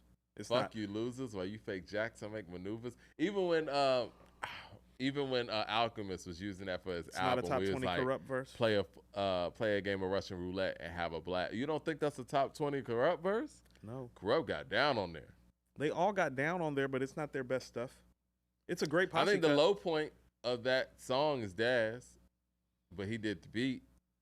You know what I mean? But I don't know, man. They all got off on there. It's similar to Thug, the Rhythm Nation, but thugged out. Forgive me, Janet. Who's in control? I'm activating your soul. You know the way game's getting told. Yo, 2 years ago, a friend of mine. No, it's not his best stuff. It's dope. No, it's up there. Verse you want to know? You know what I think about? That's the top level Corrupt. I think I'm hot take, Mike. I think the Corrupt verse on there is severely overrated. Really? Yeah. He's got much better bar work than that. He's way better than that. Method Man's verse is crazy. See, you're talking about one person's verse and not the song. Redman's verse is crazy too. It's not a top 20 Redman I don't know. I want to put that one in the chat. I'm not totally disagreeing with you on this. I think the beat's better.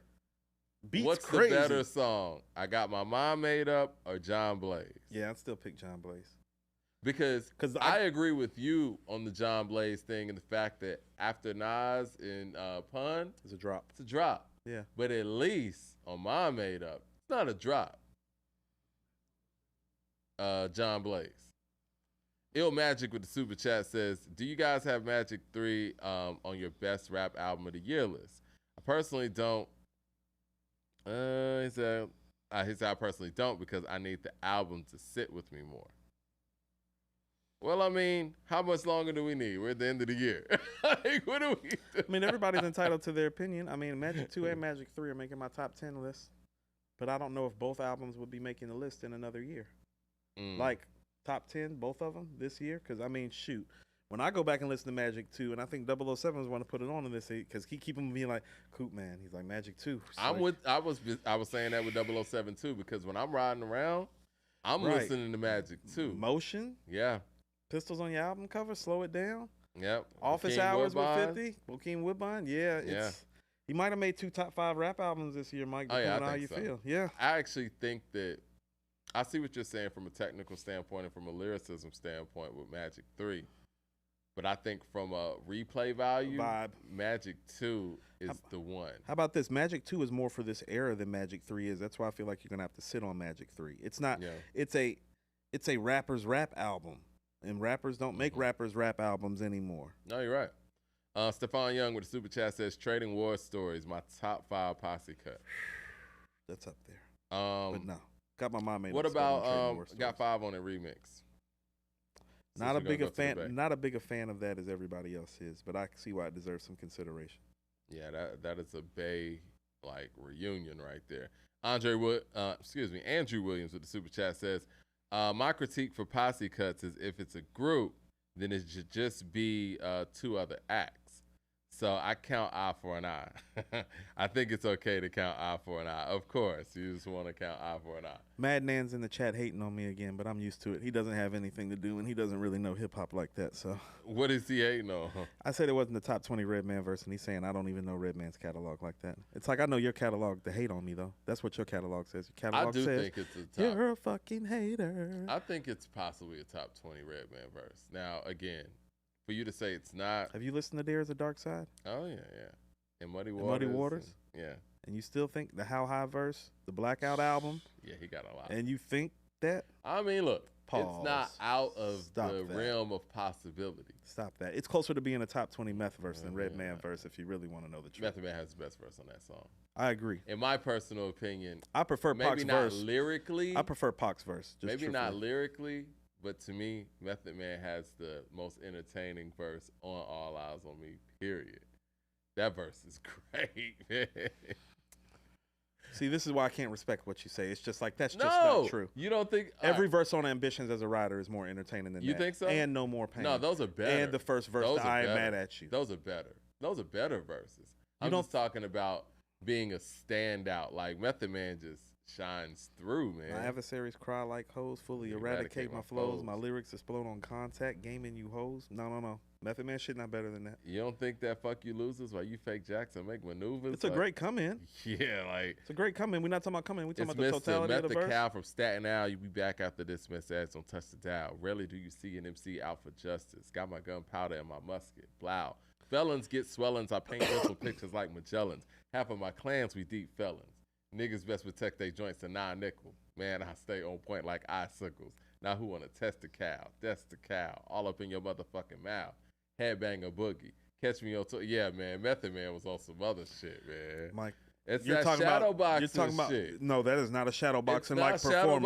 boxing, but what I'm saying is, even though Jizza is Jizza and Liquid Swords is Liquid Swords, Method Man on shadow boxing is one of the standout, if not the standout moment on the album. It's the standout moment on Liquid Swords for somebody like the Jizza, who is nowhere near as charismatic, poignant, or authenticated with what he feels the way Tupac is. So it's like, I get what you're saying on a Mike, that's that rapidy rap East Coast shit. But that's also the Illmatic effect, right? Like AZ's verse is incredible on Life's a Bitch, but it's because we're hearing the other guy the whole album. You know what I mean? Rap his ass So it's off. just gonna stand out. That's what I'm saying. The verse, no, the AZ Life's a Bitch verse is one of the best verses ever. It is. The Method Man, like, got my mind made up, doesn't even register like on the top verses list. So like, it's not. Let I me get the ask you comparison. this. It's not the same thing. You say it's one of the best verses ever. You think it's a top 5 verse on that album? Because I hold on. don't know if it is. I would have to say the first verse on New York State of Mind, the verse on Life's a Bitch that Nas has, the second verse on Memory Lane. You think Nas got a better verse on Life's a Bitch than AZ? I think they're both top 5 verses. I think Life's a Bitch might be like, just in a vacuum, like the most lyrically profound song, like made, period. You know what I'm saying? Right. And so, because you're not going to find 2 verses like that paired right next to each other. And so, do I think it's a top 5 verse on Illmatic? Yeah, that's plausible. If we're just talking like in a vacuum, I don't think it's better than the Memory Lane verse, the New York State of Mind verse, just off the top of my head. I sip the Don P watching Gandhi till I'm charged and writing in my book of rhymes all the words cross the margin. Behold the mic, I'm throbbing, mechanical movement, understandable smooth shit, the murderous movement. No, the Life's Bitch verse is better than that. Okay. Yeah. What about One Love? The third verse to One Love is better than the verse on Life's a Bitch. Go to third That's verse. what I mean. This is like, no, it's conversational. That's how great the verse is. If Illmatic is like the lyrical manifesto, then it's like, no, AZ's verse on there is conversational as a top 5 verse. I'm not saying that it is, but it's in the conversation with those verses. I immediately think second verse, Memory Lane, third verse, One Love, Nas's verse on Life's a Bitch, first verse, New York State of Mind, and the second verse on New York State of Mind. I was going to say that was kind of in there. So it could be conversational depending on how you feel. Even the verse on Halftime is great. You couldn't catch me in the streets without a ton of reefer. That's like Malcolm X catching the jungle fever. Yeah, I think his verse is better than that. But yeah, it could be a top 5. The Ain't Hard to Tell verse, Deep Like the Shining, Sparkle Like a Diamond, Sneaker Uzi on the Island, and my army jack and lining. Hit the earth like a comet invasion. I just like the Afrocentric Asian half man.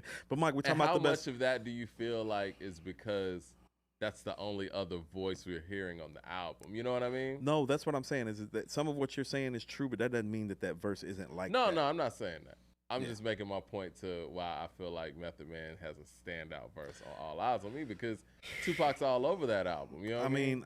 See, this is what I'm saying. He's consistently great. It's like, this is what I mean. It's like, well, that album has tons of standout moments. And you could say that Snoop on America's Most Wanted, although not as lyrical as Meth, is just as standout. I got a house on the hills right next to Chino. The two biggest stars hip-hop scene at the moment. Like, how about this? It's like, how about this? I will skip Got My Mind Made Up to go to America's Most Wanted about the star factor. Well, no one's a bigger star than Snoop. Not even Method Man. So when you're talking about, like, entertaining performance, it's like, shit, you got Snoop and Pac going back and forth. Yeah. It really doesn't get much more entertaining than that.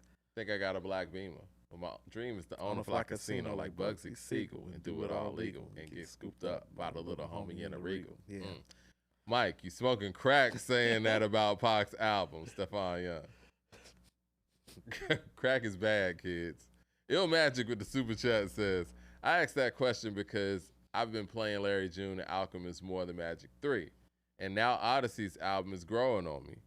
Plus the Night Shift is nice. I fuck with Odyssey too, man. I've been playing the Night Shift more than I've been playing Magic 3 lately. That don't mean it's better. We need to talk about the Night Shift more then. I told you, The Great Escape and the Night Shift. How about this? Like, Larry June and Nas are taking up 4 of my top 10 album spaces this year. I got the Night Shift and the Great Escape in the top 10 this year.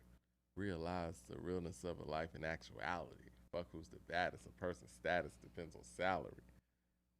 Yeah. My mentality is money orientated. I'm destined to live the dream. For all my peeps that never made it, because, we was beginners in the hood as 5 percenters. Something must have got in us because all of us turned to sinners. Yeah, it's pretty great. It's a pretty great verse. It's his best verse ever. It's one of the greatest verses ever, period. That's what I'm saying. It's like, in a vacuum. As far as guest appearance verses go, I'm going to say this too, man. Like, Illmatic, when you talk about the executive production on that end, shout out to Faith Newman and MT Surge. Everybody who was involved in that, all the great producers involved in it. They A&R'd that album more than they executive produced album. Right. Large Professor. Right, Large Professor. The cuts that were made. Because usually what happens when the label gets it, they make all the wrong cuts, especially back then. But they actually cut all the right stuff, kept the right stuff, and all we got was just straight up perfection from beginning to end. What's the record? It could have been inserted in instead of One Time for Your Mind. Deja Vu. Wouldn't have. Deja Vu. I like Deja Vu a lot. Lyrically, Deja Vu's better than One Time for Your Mind, but the beat. The One Time for Your Mind is underrated.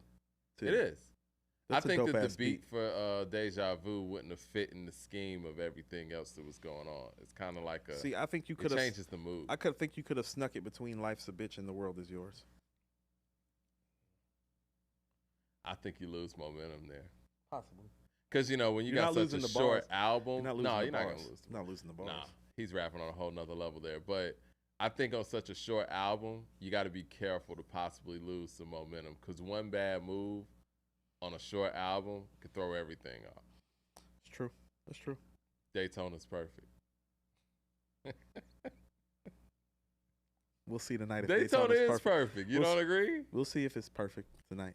Yeah, we'll see. You know what? My Name Is My Name. Not My Name Is My Name. King Push celebrated the anniversary the other day. And I was listening to King Push, and a lot of people feel like that's Pusha T's best solo effort. I like it a lot, but again, it's not Daytona to me. It's really good, though. King Push is very, if you know, like the record.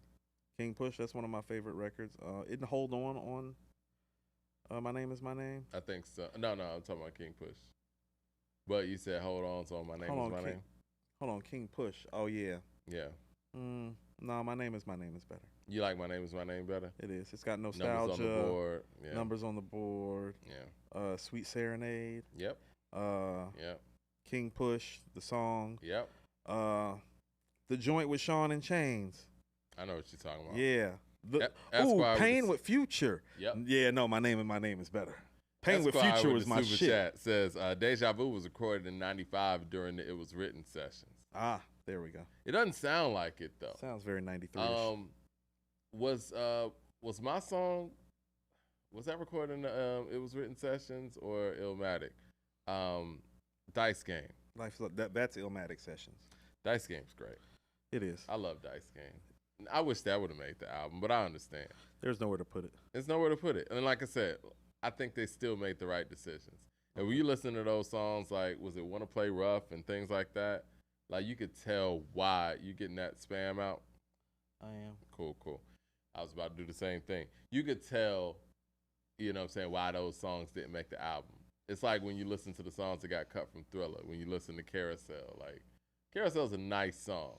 It's cute. But if your choice is Carousel and Human Nature, then, you know, it is what it is. You got to get rid of Carousel. But I don't think that people make albums in that mentality anymore where it's like, you know what, we're going to have certain songs that are going to fit a similar mood, and one of them's going to make it and the other one's not. Maybe that's what Benny's doing. Maybe that's why he's taking so long. Maybe he got like 3 albums worth of stuff, and he's picking the best 12 songs. So I think our next show we should definitely like get our list in order. Mm-hmm. And like have our top 10 rap albums lined up. Top 5 verses. That's even more difficult. It's not going to be super, super difficult like you think. What are the best verses this year? They mostly came from 3 people, Cole, Wayne, and Nas. That's why it's not going to be that difficult. Cole, Wayne, and Nas. Yeah, Cole, Wayne, and Nas had most of the great verses this year, so it's not going to be hard to I don't want to feel like I'm leaving out anything or anybody. That's why we're about to go do another listen. Yeah. Black Thought? Thought didn't have, you know, here's the thing about when you're so lyrically inclined as him, as often as he is, he has to do something like a No Gold Teeth or Aquamarine that makes you go, oh. And I don't think this album had any of those moments lyrically. It's just the same consistently great lyricist that we've known Thought to be like most of our adult lives and some of our teenage lives. Yeah. So I don't think he has a standout verse. Like, he doesn't have a verse that makes you go like, wow, on that album. Do you think Killer Mike has a verse of the year candidate somewhere? I felt, what's the record where he's talking about having the abortion with the girl? That record. Yeah, that's a verse of the year contender. I can't think of the name I'm of the going to song go right back now. and listen to Michael with a real, you know, fine-tuned ear just to make sure that I'm not missing anything. It's Because top 5 rap album this year. this album's being held super high. And he, you know, he put a lot of work into it. Yeah. Ill Magic with the super chat says, of course, lyrically Magic 3 is better and the production is nice, but overall, I'm vibing with The Great Escape, Night Shift, and Paul Wall's new album now. Oh, The Great Wall? You heard The Great Wall? We were just talking about how we need to listen to The that. Great Wall. And El Zai, man, he could have some verse of the year stuff in there too. Who knows? I got to go back and listen to that album again. I know from what I was hearing, El Zai is ripping shit, as he always does. Esquire with the super chat says, Dice Game was It Was Written Sessions too. Destiny wasn't born when Illmatic dropped, and he shouts her out in the last 4 bars. Shout out to Easy Mo B and Marley Marl. Both of them made that. I thought it was just easy. Okay. That's dope. But yeah, Dice Game was incredible. Armin's album was dope. Somebody just put that in the chat. Yes. Shout out to the homie Armin. Shout out to Armin. Him and Scott Storch made a dope ass album. They did. Yeah. Yeah, Scott Storch produced the whole thing too. Yeah. Shout out to Scott Storch. Yeah, I just saw Armin on the gram. I think it was Scott Storch's birthday. They were flicking it up and stuff. I'm excited about what they have next too. Yeah, Armin's been a good supporter of the show, so for sure. And he's been putting out some dope music, and he's been extremely versatile. yeah, he just pushed up his first piece of vinyl. So shout out to Armin for getting on the vinyl side. Yeah, he got the Mean album on vinyl now. So that's dope. Yeah, a nice little collector's item for the Armin fans. Mom, your thoughts with the super chat says, what type of track are you expecting from Kanye and Freddie on Ye's new album? I thought we heard it. Well, here's the thing about it, my mere thoughts. We won't be hearing that record it's ever dope. again. We won't be hearing it again. We won't be hearing it again. You won't hear an album. There's no album coming out. Because he has to go through his progressions and his digressions. And in the process of that, all this shit about to be lost. I wish he would have just put the album out and not a rant, to be honest, man. But, you know, don't fall. But you knew he wasn't going to do that. Yeah, you gotta listen to me. Don't fall into the Dre and Dre traps and getting to the point where you're not putting out anything. He's already doing that, Mike. You act like this guy produces a project a year, Mike. He doesn't. And when I say Dre, I mean Dr. and On 3000. I see you at midnight, Mike. I see you at midnight. Esquire with the super chat says, Marley Marl was originally supposed to produce It Was Written. Yeah, I remember that story where they were saying originally Marley Marl was supposed to produce the whole album It Was Written. I think On The Real came out of those sessions, right? I love On The Real. I love On The Real as well. How do you think that would have turned out if It Was Written if Marley Marl would have produced it? You know, It Was Written is so like intricate and glossy. Like, how about this?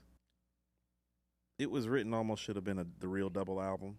Like, if those are the outtake sessions from It Was Written, it's almost like you should have did the Nasty Nas side and the Nas Escobar side. You know what I'm saying? I think Marley Marl could have pulled off all of those things. But some of that stuff sounds Marley inspired to me. Like, Taking in Blood is some Marley shit to me. I could see that. You know what I'm saying? Yeah, I would love to have seen Marley actually do that whole album because I think Marley can do the Trackmaster thing and can do the hip-hop thing. And, I mean, Trackmasters, I'm sure, is highly influenced by Marley, especially with the work that Marley did with LL. But also, too. And Kane. But this is also, too, that's like, this is 96. This is Nas, and this is Marley. The expectations would have been different if you put Marley and Nas' name on it because Marley's known for working with who? Rakim, Cool G Rap, Kane, all the heavy hitters. LL. Those are all the heaviest hitters from the previous era. And so if It Was Written doesn't hold up to those.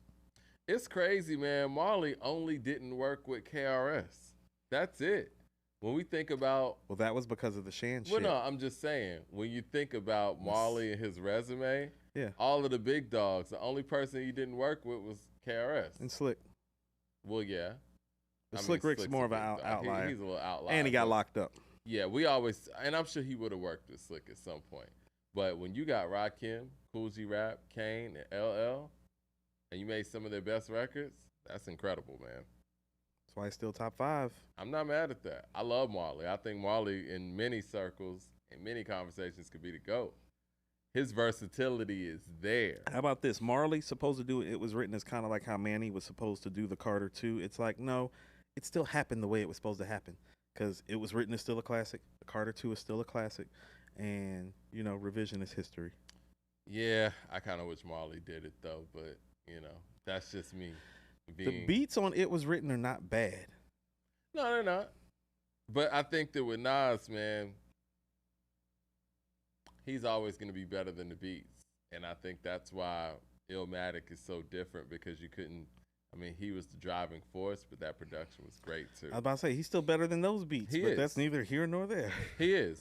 But, you know, but it still fits in the backdrop a little bit better than It Was Written production, in my personal opinion. Like you said, those beats aren't bad.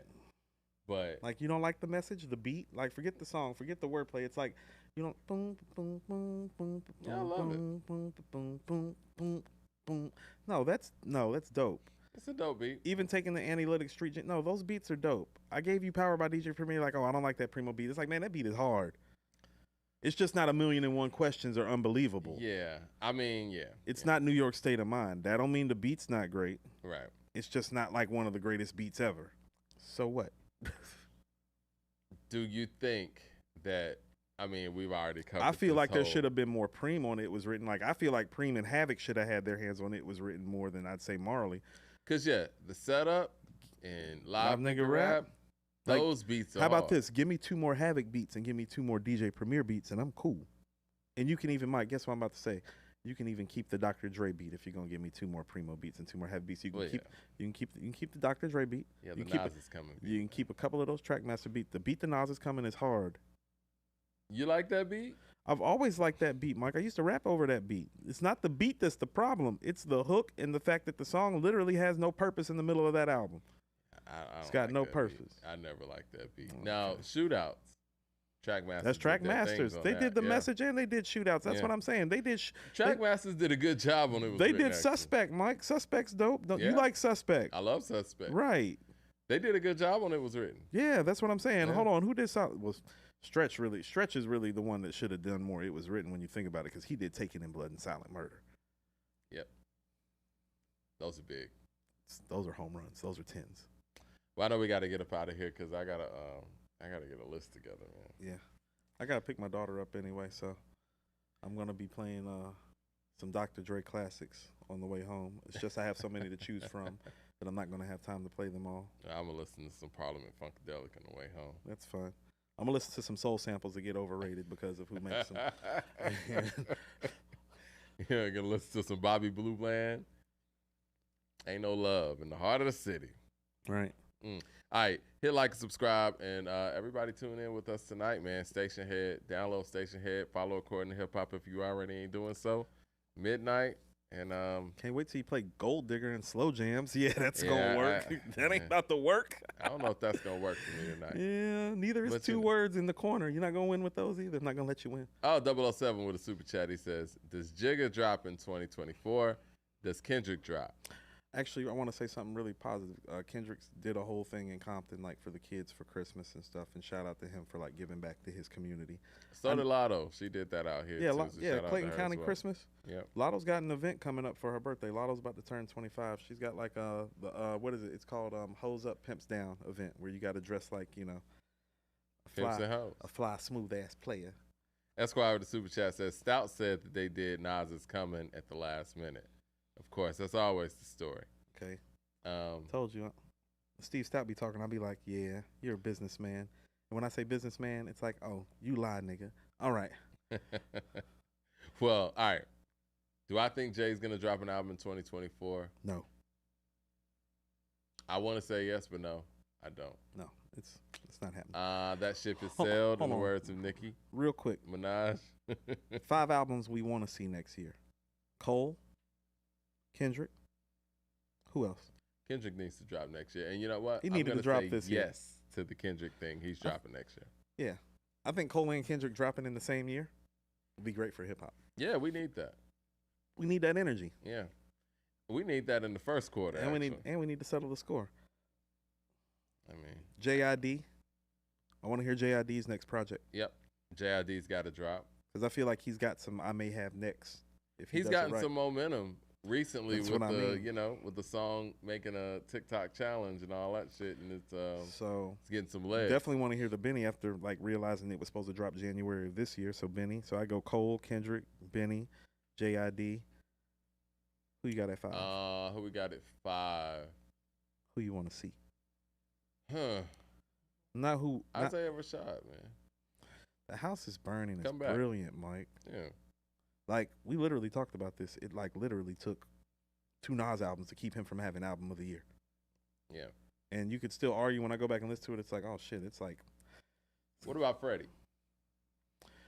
Is Freddie retired? Or, like.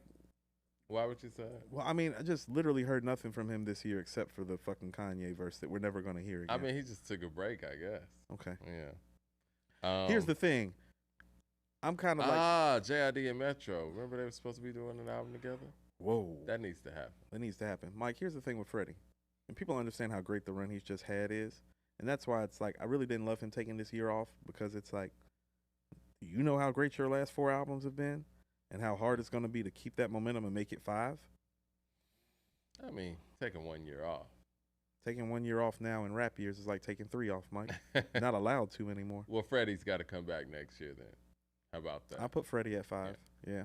All right. Hit like and subscribe. We appreciate y'all tuning in. Station Head tonight. Coop's about to catch this beat down. It's about to be fun. A2HH Live. Yeah, I got a whole lot of records to choose from. Well, to hear you tell it, I don't.